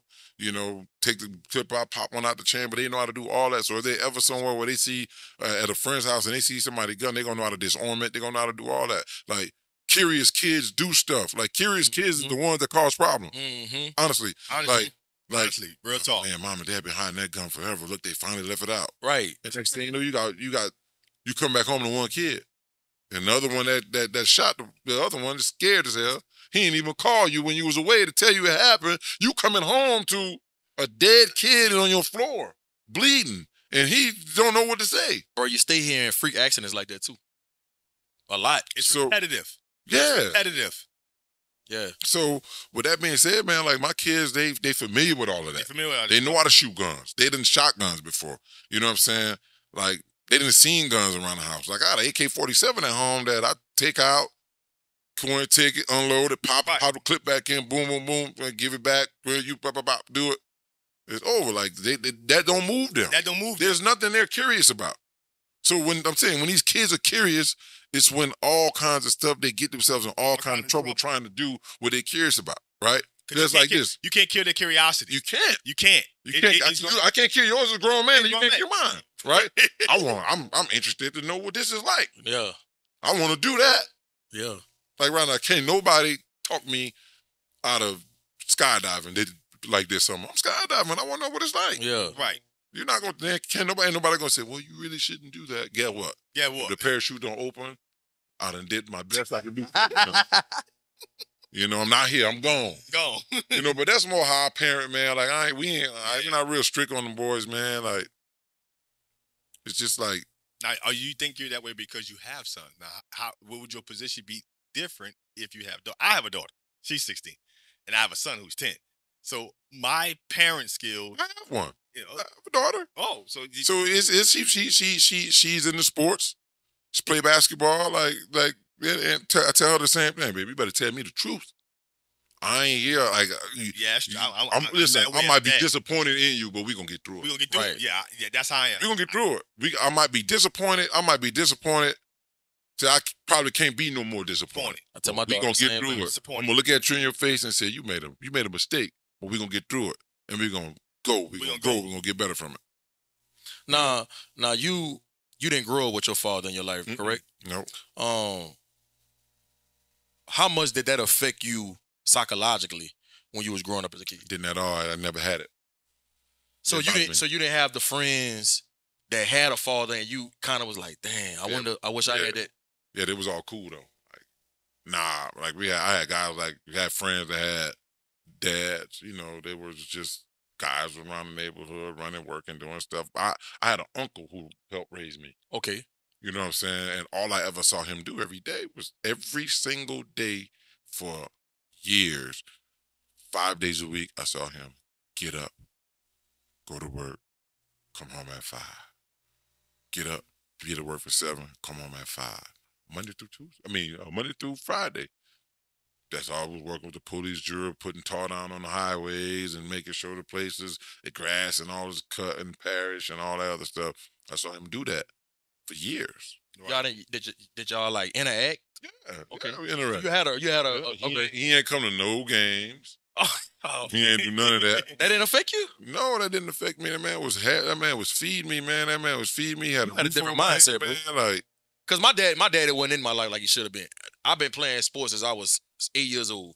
I could count on one hand how many games my daddy came to. Man, I tell you this, like I was raised by practically all women. Right? I had an older uncle. My mama had a younger brother. He died at 28. Then the older brother she had, he died when I was in the NFL at the time then, but we had one big family where everybody always around. Right. That's how it was. If you come to our house and see or look around, you wouldn't know who is who, mama or daddy, or who is Right. who. Gotcha. Right. But we didn't have that many men in the family. I had a bunch of older cousins that my mama's sister had. Like when I'm 16, they're like 26, 27, 28, Right. 29 years old, like that. So they were raised. Like they raised the boys. They raised the boys. So I had all my aunties and then they daughters who was those ages. Right. That raised us. Yeah. But I ain't have a real, my uncle was a strong, but we interact on what to do and what not to do, and what he wasn't going to deal with. Still had some leniency, still got out. I did a little bit. I never messed up. Right. I never messed up to take away the freedom I did have. Right. Shit, I can go over here and smoke weed with Derek, and I can go over here and do this. I can move around and do what I want to do. All I got to do is do the right. All I got to do is stay out of trouble. Stay out of trouble. What I'm trying to figure out, though, because I'm trying to wrap my head around this. You was raised by mostly women. Mm-hmm. Your daddy wasn't in your life, even though you had an uncle that went to work and he provided for you, but he ain't come to your games. How were you able to have kids and be the father that you ought to be? Like, where you got the blueprint from, bro? This is $1 million question, dog. No, bro, it's interesting. Like y'all making it seem like something is really. It wasn't hard for me. It wasn't hard for me. You know how to be a good father. I never been around your kids, but just talking to Broderick and DJ, they say you do an excellent job with your kids. Man, yeah, because that's what I brought them here. But it's my responsibility to make sure they do what they need to do. Right. It's not hard, dog. It's not hard. It's not hard. Regardless, but I had an uncle that I was actually telling you. My uncle got up and went to work every day. We were never hungry. You know what I'm saying? We had water. We had running water in the house every day. Like my auntie cooked every day, like that. So he had traditional things. Yeah, I had traditional things. He just it wasn't. I moved in with them when I was like 11 till I graduated high school. So it's like. It wasn't it was normal to me. Normal. It's normal. Well, I ain't have my own daddy. I didn't have my own daddy. I ain't have somebody called daddy, but the person who took that place in my life was my Uncle Phil. Right. So he went to work every day. He was tired. He came home. He stood in the backyard with a bunch of them other old men who wasn't working, waiting for him to get off work so they could sit in the backyard and talk shit like that. Like that's what they do. Like Mr. Stam, like all of them boys, they wanted to go back down. I'm gonna go back here when Phil get off, and we gonna talk. They still there talking till 8:39 at night. Right? This man get off and work at 4. He'll come in the house for a little bit to eat, and he'll go back outside. Yep, drinking his beer. He didn't interact with us. Like he just was doing what he was supposed to do. He was like that Denzel Washington type dad, like on Fence. Like on that movie. Like I ain't gotta like you. I know I gotta take care. Yeah, right. Like that. That's how he was though. Right. That's how he was. You wasn't gonna want no earrings. You wasn't getting no ears pierced. Like none of that, bro. Listen, I'm 41, still ain't got them pierced. Like I couldn't get mine to 18. I couldn't get them at all. I couldn't get it to 18. Well, I had a choice to get what I wanted to get when I was 18 and going to college. Right. And I never got it. And it was never something that jumped out to me because it was so normal not to have it. Not to have it.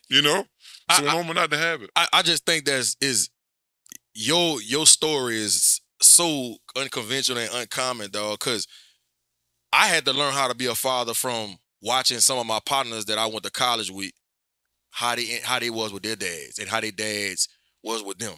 Or like I got an older cousin that live in Dallas and he has 2 kids. I watched how he raised his kids. That's how I was able to understand what fatherhood was about. If it wasn't for that, it's certain you got that was your way of learning how to model. Yeah. So that's why I'm a little shocked on how you was able to become a good parent when you didn't necessarily have that to watch. It was. You know what I mean? It was when I had my first son.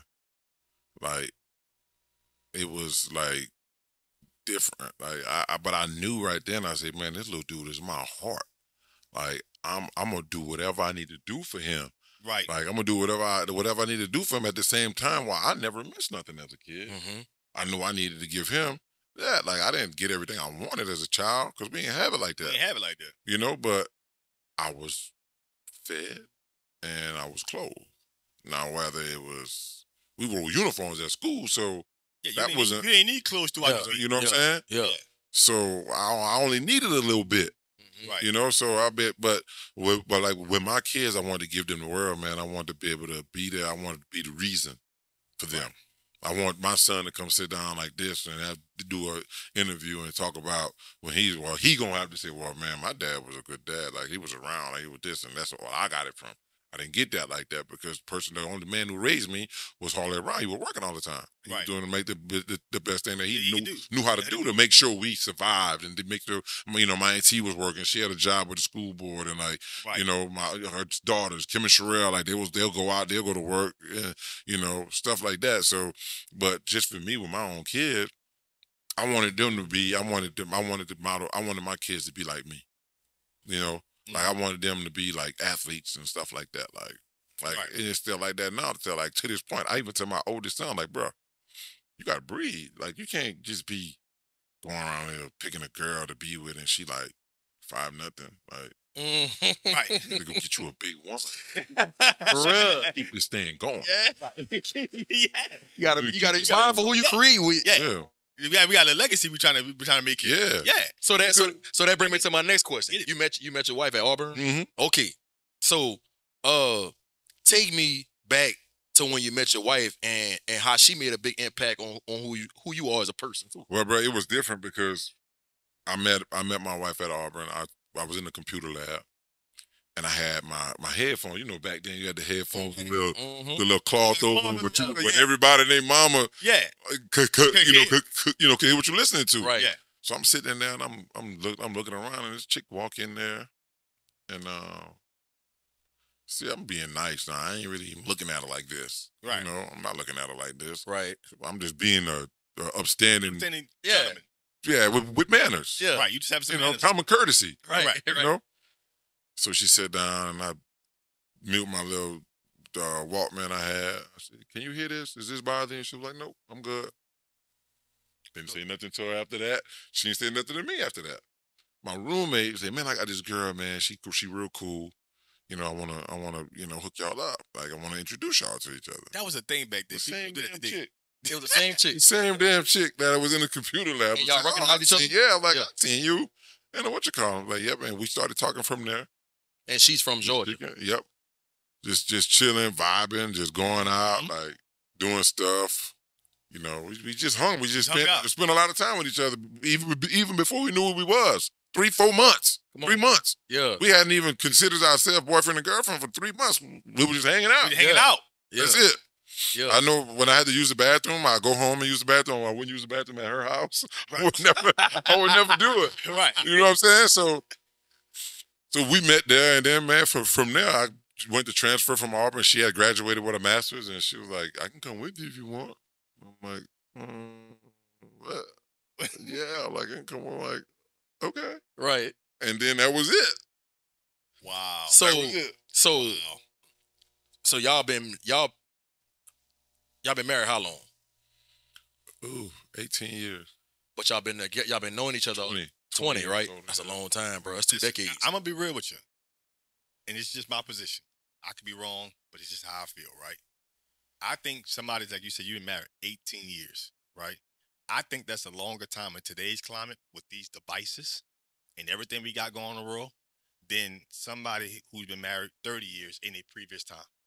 Because that, like, it's harder now. It's harder now. Like your uncle, like the image of your uncle. He went to work at 7 in the morning. And no distraction. And had no distraction. He didn't know what happened between 7 through 4 o'clock at home. At all. He knew nothing, right? He nothing. Everything he got home at 5. And he did the same thing. Everything, right?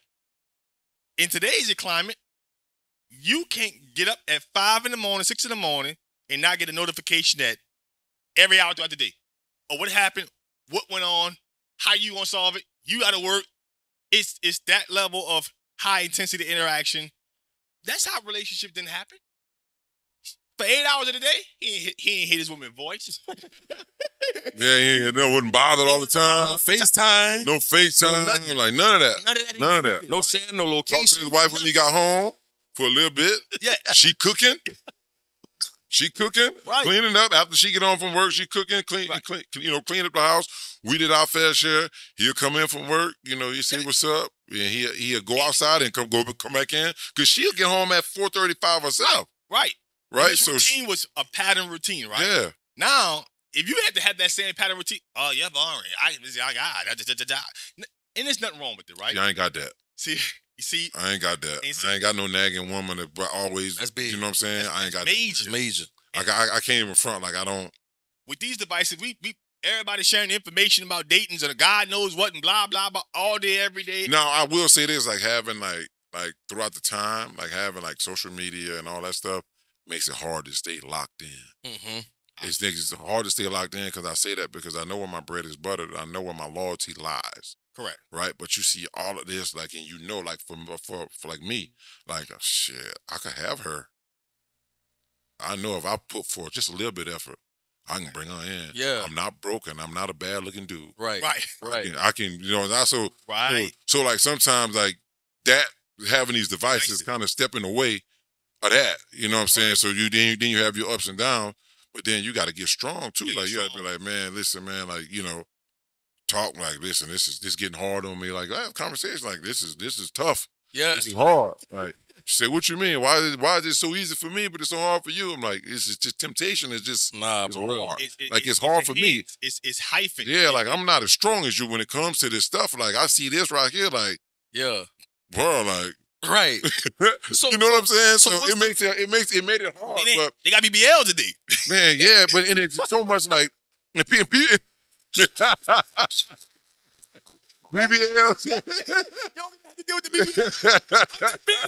we all in a different era. We in a different era. Listen, man, I wouldn't like. I say this. In today's world, I wouldn't want to be a woman. I would never want to be a woman. What I'm saying, women got so much pressure on them, dog. So much pressure. Yeah. Like I know we didn't take this thing from sports all the way, but women. Nah, that's what FanvVew about. That's what FanvVew about. Like, bro, women got so much pressure on them. Like these days, bro. Every woman is fine. Yeah. Like remember when we was kids, the little Coca-Cola bottle? Yeah. The Coca-Cola bottle. They all look like that now. They can look how they won't look now. They all look like that now, bro. And you got some women settling for situations that's not necessarily the best situation for them because they got pressure. I just don't want to be in competition with this bitch. No, right. I can't do it. Like, you know what I'm saying? And it's crazy. Like, no matter how good she looks, it's still like, and no matter, like, she got a good dude, right? Who but pressure on him too. Like, everybody looks good. Yeah, exactly. And you're you know what I'm saying? Advertising, marketing daily, every notion of the hour. You can't go to your own reels, and whatever it is, it's marketed to you. It's advertising. Yeah. I mean, you got these. So it's to my point I'm making is that being married, bro, for 18 years is a testament.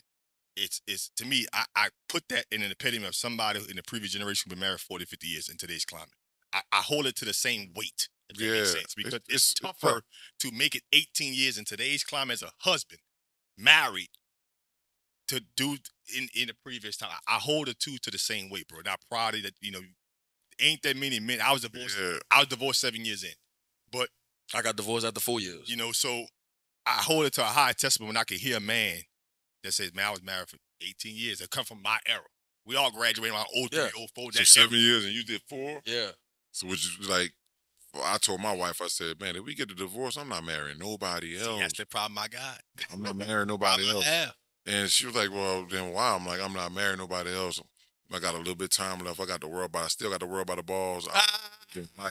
I'm not answering to nobody. I'm not doing nothing. My kids aren't never meet no about kids because there's going to be another one. Right. So they're going to meet one, this, and then they're going to be another one. They're going to be another one. They're going to be another one. And they just, next thing you know, they shaking hands and meeting all these women like, I wonder who is this? Right. I'm not ever getting married again if things don't work out. But, bro, what is the blueprint to 18 years? What's the blueprint? It's the woman, for real. Elaborate. Do with me. It's the woman. The woman makes it what it is. Men make it a house and women make it a home. The woman, like if you get a woman that understands your faults and you're gonna mess up, and you got an opportunity to get better, and you do it consistently, mess up, and she continues to take it and be strong and roll with the punches that she was that she was given and say, you know what, I'm gonna fix this dude at some point. I'm gonna fix him. I ain't gonna run away on him. I'm gonna do that. That's what you gotta have in your corner to make it a successful marriage, because nobody's gonna be perfect. You know, like women are different than than us. Yes. Different. Your woman can pick up the phone and call some dude, and you see her talking to some dude. You gonna lose it. Yes. Pick up the house and throw it. The whole house gone. The whole crib gone. Meanwhile, they sit around and they done caught this or done seen that, and go through their little pain and their little hurt, that they go through, and they up the next day, chest tall, chin up, and they ready to work on it and make it better, ready to do whatever they got to do. So when you ask what's the key to this type of shit, bro, is the woman only. Because if it was up to me, we would not have made it where we made it to. And the fact that that's powerful. Yeah, real talk. Real though. Yeah, being real real. though. And real, Nah. dog. And like what you playing in the NFL and being a popular figure. Did you ever see throughout the duration when you was playing that it was tough on her? Not necessarily that she couldn't trust you. It's just that she knows that you're getting so much attention on a weekly basis. Because a lot of women can't handle it. Well, back then it was easy to handle because again we didn't have all that. You got down, so it wasn't as hard. Now I probably would have been playing back then. Like toward the end of my career, they got Instagram and all that stuff. I think I retired at like 12,000 followers or something like that. Right. You know what I'm saying? Like, Right. I just got it. Right. But I could see how if I'd have had that device back then with Instagram and Facebook and all that stuff had on it, Snapchat and all that, I probably think there would have been a lot more pressure on her and a lot more wrongdoing would have probably been done then, because it's right at the fingertips. Right at the like button, like stuff. Like I get up every morning and I see my phone and I got somebody then spam likely my page, like, and I go look, and sometimes I show her, like, look at this chick, I don't know what she want, but look. Right. She like all of my pictures. Right. Like that. Like, you know what I'm saying? Share them conversations together. Yeah. It sounds like y'all like best friends. Yeah, so we good, man. Like I couldn't have this without her, man. I couldn't, because it's just, stuff like this. She bought me a shirt for Christmas, right? Right. So she like, you gonna wear that shirt? I said, cool, I got it. I wear it. I got a podcast when I get home, so I'm gonna wear it. We'll rock it. So she's a good chick, man. Like she's, taking care of the kids, and the house is clean. I watched her grow up from a girl pretty much to a woman. Like we grew up together. Like she was making hamburger helper, reading the back of the box. Like reading the back of the box, dog. Like, okay. Mm-hmm. You saw it evolve from that. She evolved. Yeah. So she got all measurements now. She still, she still use her measurements, but like I was saying, I watched her go from doing that to making gumbo, making red beans and rice. So like we make it, do? She make it good enough for me. Because I ain't got it. You know what I'm saying? You might, like, her beans was real good for me. Yeah, it's good. But I don't want nothing from Papados. Right. Hers way more fat than Papados. Yeah. And Copeland way better than all of that. Yeah. Right? So for me, that's like, okay, that's good. Our beans ain't far off from my AT beans. They really not. Like, like she, like, okay, I'm gonna make this. Like, man, a woman even made boiled chillings for me one day. Come on. She did. Oh yeah. Like, she got that gravy all love for you. Yeah, so she was like, and she don't eat them and they stink. She had to clean them. She did everything. Guess you know that's what you like. Right.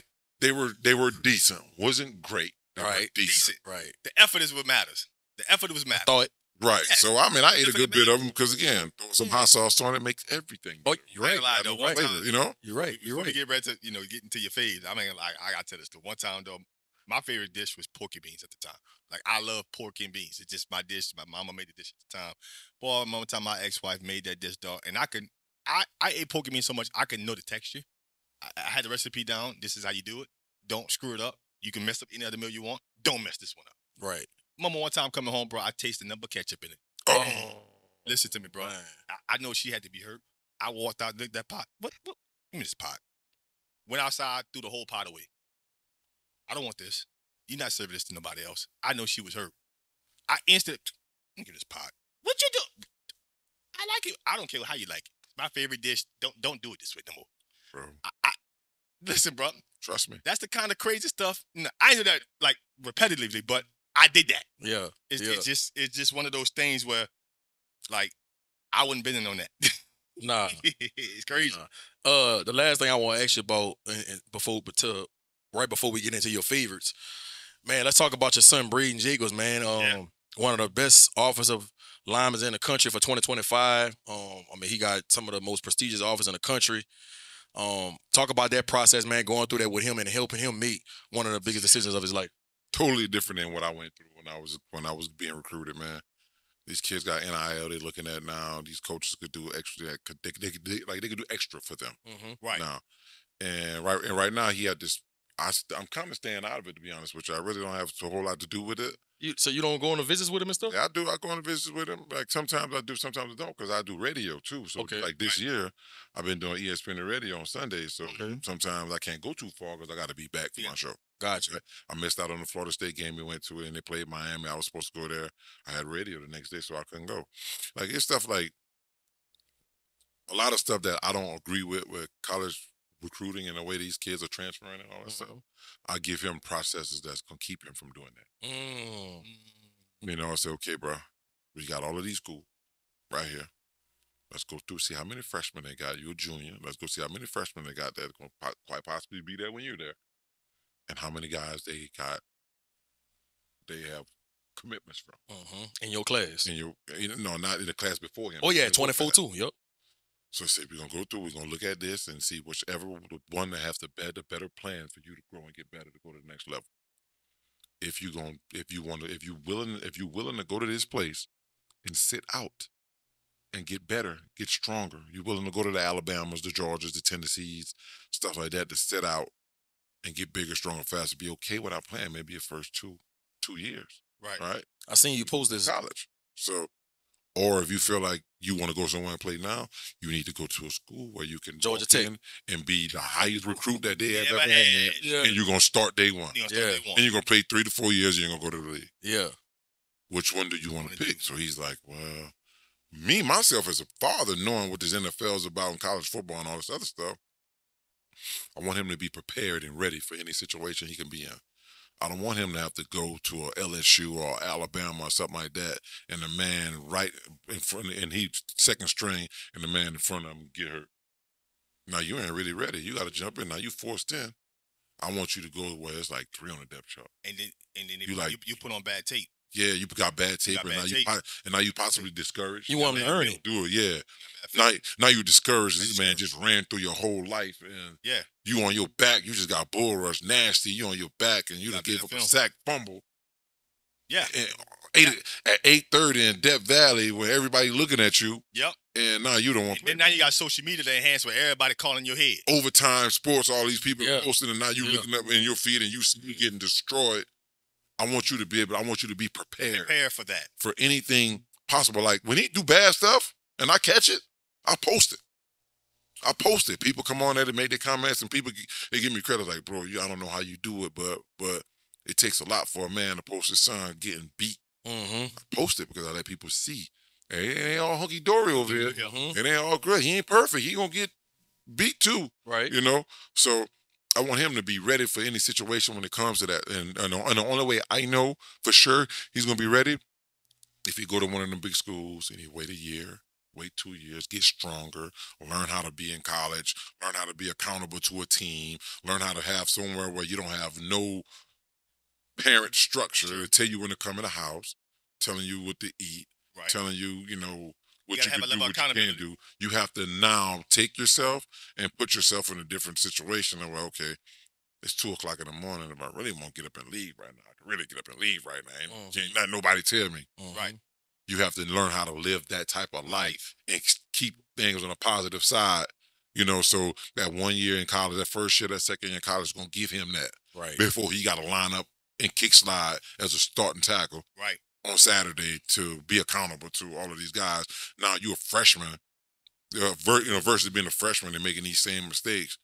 Now you just starting tackle. Now you just done something. You got suspended. Now you suspended from the team. Yep.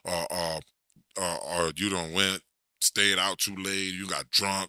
You done got in an accident, and all of this stuff. Learn how to get all of that out the way Mm-hmm. before you got to be accountable to your squad. Y'all got a decision. Y'all got a decision date in mind? Yeah, it's gonna be March. Like he started to do his officials in April. Okay. So once we're gonna do probably a month and a half, something like that of officials, and then probably gonna make his decision from there. The kid got a lot of great choices, man. Definitely got a lot of great choices. To I saw Michigan off. I'm a Michigan fan, by the way. So you know, yeah. look. They put out. They put old lineman out. I'm just saying. They put old lineman out. But a lot of old linemen out, bro. Just saying. I don't really rock with Jim like that. Though. Oh, all right, I mean, all right, so, all right. I mean, I played for him when I was in San Fran, so it's So did. So did. I mean, I just don't want my kid playing. Gotcha. I got you. Gotcha. I got you. I got you. And I think he knows that too. Yeah. You know, I think he knows that, which is why he's that type of guy to send an offer anyway, because he's just arrogant. Yeah. I'm off him. Off him anyway. Off him anyway. Yeah. Like I don't give, like, you know. Yeah. Like, I don't give a shit about his dad. Right. You know what I'm saying? Like, I don't give a shit. He ain't got to like me. Offer him anyway. Like, so he's that type of guy. Yeah. Right. Yeah. You know? Yeah. But Michigan. Okay. Yeah, so Michigan out of it, Fred. We both Michigan fans. It's too far anyway, man. And Auburn is a distance. It's too far. Like, I'm just now starting to be okay with 7 hours. Right. I'm just not starting to be okay with that, you know? And honestly, the only place I'm okay with him coming as far as here, because I have family that live like right there. Right there. You know, I have 2 sisters over there in that area. You know, I got all my home, like DJ, I got Jamal, I got all the boys that was within 15 minutes of the school. Yeah, so you know something go down. Yeah, they got him. They straight, but to go somewhere far off and not have nobody there, nah, that makes sense. That makes sense. 4 hours, what you got? So I can jump in the car and be there through the night if I need to. Right. Like that. But man, kid got a lot of great choices, man. Great kid, great student, good coachable kid, good teammate. You know, just getting better day by day, man. And he's 6'6", 6'7"? 6'7". He was just recently 6, so he done lost some weight, but he played at like 320. Yeah, he a big kid, bro. Yeah, big old boy, man. Now we got to get into Brandon Jacobs' favorites. Here we go in the podcast. Here we go. Favorite football player of all time, no matter what level. Favorite football player of all time, no matter what level, Deion Sanders. That's mine. That's mine. I wore 21. That's why I wore 21. How could you not? Who wouldn't pick him? You know, some people gonna pick Barry Sanders. Mine's Moss. Man, we talking about football player. You talking about wide receiver. He played football. Let's play. Deion Sanders played both ways and he did returns. Yeah, he's a real football player. Yeah. Charles Woodson would be number 2 for me. Football player. Eric. Right, but if you ask me, you know, favorite running back, I might tell you Ricky Waters. I love Ricky Waters. You Waters. ask me favorite wide receiver, I'm gonna tell you Terrell Owens. T.O. is like that. You know? T.O. don't get the credit that he deserves. Favorite movie all time? Life. Life. Yeah. That's a good one. Yeah. Yeah. But, man, it took enough of a beating. Goldmouth, you pick him up and cam on inside. I love life, man. Real talk. Yeah. Real talk. Favorite comedian all time? Oh, favorite Bernie Mac. Oh, Big Henry got him one. Big Henry got him one. Our other co-host, that's his favorite. Bernie Mac. Yeah. Oh, yeah. Okay. Favorite place to visit? Los Angeles. I thought you were gonna say somewhere out the country. I go out the country with my family, man. I ain't too foreign like that. Bruh. You like the States? I mean, I go wherever now. I done went, you know, I'm in Costa Rica, I'm in London, I'm in Jamaica, Mexico. You've been places. Yeah, I've been places. You know, Cayman, the Dominican Republic. I've been places. Yeah. You know? But it's something about the States. It's something about in the States. Yeah, it's something I know what I'm doing. I know what you're saying to me. I know what you're saying to me. I know what I could do. I know what this sign means. Yeah. You know what I'm saying? Right. I know what this sign right here means. I don't know what that, you know, I don't know. It's unfamiliar. Right? For me, like, I don't do the unfamiliar. Like people say, oh, if you're from LA, the crime is not really bad, but that's to you. That's to you. I'm you like, every day. you see this man, you know, one day a week, you see somebody get their hair cut off, and I see that the same one day you see it, and I'm like, oh. Yeah. But you like, oh. That's nothing. Okay, that's nothing. It's not common for me. Get me You know out what of I'm here. saying? But I mean, I know that was a little bit, far-fetched, but, you know, but I'm more of a domestic guy, man. Like Los Angeles, Miami, Las Vegas would be some of my favorite places to go to. Now, Costa Rica. I think it's San Jose. Costa Rica was probably I've been to San Jose. Was one of my best foreign vacations, like that. And then Jamaica was after that. Gotcha. Favorite coach of all time that made the most impact on you, no matter what level? Ooh, that's a good-ass question right there. Because there's a lot of them, but if I got to give you one, I'm going to give you one. Oh, man, shit. Dickie Rose, my running back coach in junior college. At Coffeyville? Yes. Why? That's the one that said, I'm going to redshirt your ass? He was straight to the point, and he did not massage nothing. He, like, it ain't no gray area. It's black or fucking white. You understand me, you big son of a bitch? You know what I'm saying? Like what you see is what you get. What you see is what you get. See, you one of them people, you don't like to wonder who you are as a person. Let me put it all on Front Street, who you are. Yeah. And it's like that with driving, too. My wife got the GPS. See, which way I'm turning after this? Right or left? Where you going left? I'm stay my ass in the left lane the whole time till I get there. I ain't going to get over, pass him up, and jump back. I'm right. Stay right here until that turn comes. You know what I'm saying? So that's black and white. Gotcha. So Coach Rose, man, I got a lot of good ones, though, man. Gerald Ingram, my running back coach, with the Giants, kind of taught me, kind of helped me mold me into a professional, by just some of the knowledge he had and how long he had been around the game, stuff like that, man. So my high school coach. Torres? He did a lot. I had some great guys, man. Coach Leica, my head coach from junior college. Right. Coach Kill, when I transferred to Southern Illinois, he was there. Mr. Program Changer. He's doing a lot of great things now. So I had a lot of great guys, man, a lot of great coaches. Gotcha. I had a chance to look up to, man. So. Gotcha. Favorite sneaker all time? Favorite sneaker all time? Man, I got to go with Air Raid. Like the Hardaways. Oh, yeah. All strap on. Yeah. That's a classic. Yeah, That's a classic. That got to be my favorite sneaker all time. That's a classic. There's some good old Chucks after that. You ain't playing basketball in them, no? Chuck? Yeah. Nah, I just went to the gym, squatting them. Okay. Like that. Squatting them? Yeah. In Chucks? Yeah, you want to have a good base on your feet on the surface under you when you. Yeah. So you ain't worried about the ankle support. No, I ain't cutting. I ain't changing direction. I ain't changing direction. I'm going up and down.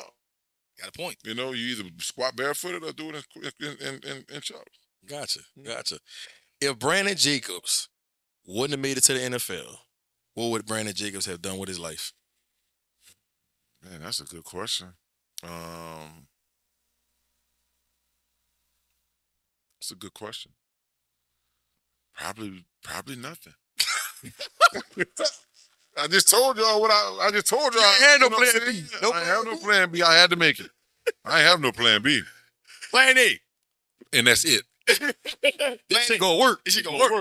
That's what it was. I ain't had no plan B, but I knew though. I knew from the minute I touched the football, I was destined to be him. You know what I'm saying? You was him before him. Yeah, like the first time I touched the rock, I took that thing 80 yards. I was way faster than everybody on the field. It's like my body matured a little bit faster than theirs did. Like not size-wise, because I wasn't always big. I ain't got big till I got to high school. So when I was playing like little league ball, like I was like the same size as everybody else. I was just hell of a lot faster than everybody else. Like they'll toss me that thing to the wide side of the field, and it was just like touchdown. So it was too easy. Like football was really easy to me till I made it to the league. Everybody got something that challenged them. In their respective thing that that they like, right? I ain't get challenged till I got to the league. And that's why I know I was destined. Little league was easy. Middle school was easy. High school was easy. College was easy to some extent. Right. So I knew it had to get hard somewhere. Right. So what else is next? Right. In the league. God damn it, did it get hard? Right. It got hard. It got real. Ooh. It got real out there. Then I'm out there, 22, 23 years old. I'm out here with these boys. They got 3 kids. They married. You know what I'm saying? They trying to keep food on the table. Keep food on the table. That's what people don't understand. It's real. It get real then. Yeah. People get real then, man. Like, they trying to keep them contracts. Yeah. They got food on the table. So I don't know what I'd have been, doing though. Man, so you coaching right now, so I'm done coaching. I don't coach. Come on. I know. Step back away from my son. But now you're in radio though. Doing radio. I'm doing radio. But if like I said, your question, like I knew I was going to the league. It wasn't no backup, nothing. Ain't no culinary arts. Right. Right. Toughest player you ever went against. Like, when you went home at night, you said, damn, that motherfucker was tough. No matter what level. The best competitor I played against was Brian Dawkins. He won. Then I got to go Ed Reed, too. Ed Reed, too? Brian Dawkins. The reason why Brian Dawkins is more than Ed Reed for me, because I played him twice a week. Yeah. Right. Played him twice a year, and there was times I played against the Ravens with Ed Reed every, so often. Every so often. Yeah. Gotcha. Yeah, B. Dawkins had that. He was a dog. He was a dog. Yes. Like, he was a leader. He was a dog. The epitome of a safety. He was always there, regardless of what happened. You run through him, whatever it is, you're going to be out. He talking shit to you. Mm-hmm. His head moving. You know what I'm saying? He flexing. Like that dog visor. You can't see his eyes. That visor was cool. He was a beast. He was a beast. But it's so hard to play the game, at least safety, the way B. Dogs played. Can't do that. You can't play that way no more. It's like, man, it's maybe me as a fan watching the game, man. I feel like some of my childhood is getting taken away. But nothing against the guys that's playing today. Like, it's all credit to them. They've evolved the game. But when you watch the guys like B. Dawkins, I'll go as far as Steve Atwater, Ronnie Lott, John Lynch, just some of your big hitters that came up and was like, boom. It's like that play is out of the game. Mm-hmm. So now it's like, it's different now. Back then it was a strong and a free safety. Now it's just safety. No one really has a defined thing. Back then, that running back, middle linebacker matchup, it's like it don't exist the way it existed when you played. Yeah, they don't do that no more. They're covering the pass now. Mm-hmm. They got to run to the flat now. Nah, real talk. So they got to be 6'2", 6'3", 215, 225. I'm running through him when I played. Mm-hmm. He ain't got all no day. chance. No change. Mm-hmm. I had Big Jeremiah Trotter out there, 6'4", 260. Running downhill. Now you got Patrick. Yeah, like guys like that. Now you got people like Patrick Queen, who start Mike linebacker for the Ravens, and he 5'11", 217, 218. Like that. They want people that can run now. That's what they want now. Man. Which is why when Derrick Henry was dominating the league like he did, he was doing it because the boys not trying to run up on D like that. Or be back then when I played, you got the Dawkins, you got the Ed Reeds, the Palomalus, like the guys like the Joy Porters, the guys like that. They come and hit you. The Javon Curses, like they come and lay you out. And I believe you paved the way for somebody like Derrick Henry. I believe that NFL GMs and scouts picked Derrick Henry as high as they did because of what you did. He a dog. He a dog. I got to give him all credit, man, because watching some of the stuff he do training-wise, see, all I did was change. I threw some cones out there, changed direction, made sure I was in shape come training camp, lift weights, made sure I was strong. Some of the stuff I saw Derrick Henry do training-wise, pulling and pushing and all the stuff that like the explosion work and stuff like that, I was never doing none of that, man.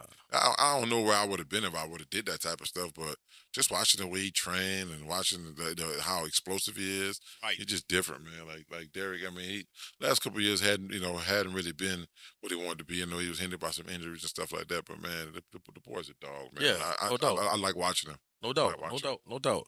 Man, it's always good to get somebody from the Tri-Parish on the podcast. Throwing that out there. Man, look, I'm always put on for the Tribe, man. So what school you go to? I went to Higgins. You said you went to Higgins. Yeah. Always got to put up on the Tri-Parish, man. I know I've been trying to get you on for a while, and I think I asked you about this about 2 or 3 years ago, and I saw you in Atlanta at the Rivals camp. You know what I mean? And I know your time is valuable, man, for you to come off the plane and come do the FanvVew podcast with us, man. I don't take that for granted, man. Good luck to you and your son in his recruiting process. Appreciate it, man. I appreciate that, man. You know what I'm saying? And hopefully we can get you back on in the near future. Yeah, man. I'm always home, man. So anything, any subjects and sports or whatever it is, do it, man. So, I'm just here, man, just trying to make sure I make it a better place for people around me. No doubt. Make it easy for my kids and stuff like that, trying to get them in the right situation where they can dominate their lives and be able to raise their kids and do everything that they need to do, as well. So, man, that's just where I'm at. I mentor a lot of kids, a lot of 16, 17-year-old kids. I coached a lot of kids through our all-star games, and I got kids right now I coach in Rivals camps that's in the league right now. Right. You know what I'm saying? So it's pretty solid situation. You know, I created for myself to be around a lot of people to be a resource. For real. For others. You know what I mean? And it's needed. Yeah. And it's needed. 'Cause I ain't have that. Right. When I was in high school, like I said, I ain't have that. Yeah, me either. I just know I was confident in myself, and I was probably arrogant to a certain extent to where I had to continue to be good because I never wanted somebody to look at me and be like, man, you do all that and you not. No, never that. Yeah. And then I knew so many people in the area that I was cool with people from these other schools. You know what I'm saying? So you had to put on. I had to put on. They had girls at this school that liked me. I liked them. I'm like, I'm not about to go out here and let them see y'all shut me down. Yeah. That ain't happening, dog. Like, man, look, I remember when you used to come in the Southland Mall with your Assumption Letterman jacket on. And I used to be, and everybody'd be like, man, that's Brandon Ginger. There was nothing they could say because they couldn't do shit. They couldn't do shit with me. Yeah, nah. You know, and that's why I wanted to make sure I always do it. But I was cool with people. I wouldn't know like. Yeah, I wouldn't not like this. Like I knew my ability. I was confident in my ability. But when I see people, you know what I'm saying, in the mall, like, man, what's up, bro? Like, well, nice to meet you, bro. Yeah, you a dog. You know, you a beast too. You know, blah blah blah, like that. You know, that's just what I was. Right. You know. When it was cool, man. Like I got to put on. Yeah, I ain't never wanted somebody to walk up to me and be like, shh. Especially the people I was cool with, like Broderick, like I'm like, bro, I'm not about to sit up here and let you tell me y'all shut me down. Right. Right. I'm gonna give you that. Now we did give you your toughest game, one of your toughest game. Now HL gave you one of your toughest games. It was low, but I still had a lot of yards. But I don't know what it was. I don't know how the game went the way it went, but it went. But HL, man, that I still don't understand now. It was an emotional game too, because remember Pat transferred from HL or something. It was an emotional game. He got knocked out that game. He did. He got knocked out that game. He got knocked out that game. That was an emotional game. Yeah. He wanted to get back in, see why they trying to get me to transfer to HL. Pat like, bro, I think my mama better move up that way y'all at. I said, what? Because the grade point average was different. So he was a really good player for HL. He loved HL because our grade point average was, I think we moved it to like a 1.7.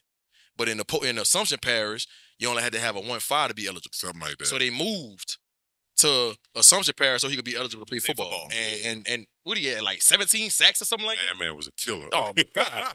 Going crazy. That man signed to Jackson State. And that was a fun time, man. Like, for the life of me now, I think about this every day right now to still know that Broderick, like, had, like, man, 6'5". Should have played in the NFL. Wide receiver, fast, run good routes. Like, not no small, skinny,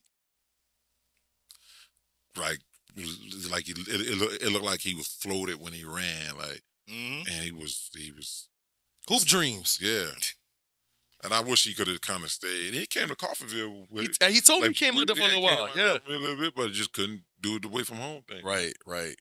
I saw him not too long ago, man. I'm at Alabama. Yeah, he told me so. You're in the parking lot. Man, my trunk keep popping up, and I got this Escalade behind me, and I'm got my son. We in Alabama now. I don't know nobody around here. Trunk popping up. I'm like, man, why did that trunk keep popping up like that? Press the button to close. Get back in the car. I'm like, man, get back in your car. I'm like, what we doing? And he jumped out. I said, oh, Slim, what up, man? Get out. We hug. I'm like, boy, it's good to see you. Like, he live in Atlanta. Yeah. You know what I'm saying? So I saw him out there, man. Yeah. It was good, man. Like, it's always good seeing, like, boys, man. Like, cause I used to come to Great, and I used to go to Great and hang out, like, I know, all the time. We down Linden and just chilling, like me, like, cause it was cool. It was cool. Mm-hmm. You know, I just go ahead, right? I'll go play against y'all in football, you know, and hey, I'm gonna see if my cousin can bring me to your house tomorrow morning, man, and I'm just gonna stay there till Sunday. That's cool. You ask your mama, yeah, you straight. Basketball games, we'll up there and play. Go hang. It was all love. It was all love. Yeah, try parents, stand up. Yeah. I'm trying to tell you, man. Trying to tell you, man. It was definitely a good place to be a part of. Like, people was trying to recruit me to come to Curtis and Broadmoor at the time, St. Thomas More. Like, I guess the people at the private schools really didn't know who I was, wanted me to play there. Mm-hmm. But the way my demeanor and my attitude was, I put out how I interact, like, with people, like, on the field. So the schools that did know me didn't want me, like E.D. White and Vanderbilt. They were like, no. You stayed true. You stayed true. So, you know, I stayed with my boys, man. Like, I grew up with these boys, so I'm going to stay out here and play. If it wouldn't be for them, I wouldn't be playing. I'd just be, you know? Right. But it was cool, man. I appreciate it, man. Oh, yeah, all day. So, All day, man. All day. Y'all already know what it is, man. Get subscribed, get locked in. FanvVew Podcast. Listen, if you're on YouTube, it's FanvVew Podcast. If you're on TikTok, FanvVew Podcast. If you're on Facebook, FanvVew Podcast. IG, FanvVew Podcast. If you're on X still, it's FanvVew NOLA. And don't forget to follow G-Sportz. Man, I can't help y'all if y'all need to rock. You know it. But if you got your social media, get liked, get subscribed, watch, comment, tell a friend, share a friend, with a friend. Y'all already know what it is. Can't stop. Can't stop. Won't stop. Y'all already know what it is. Then don't stop. Y'all already know what it is, and we out.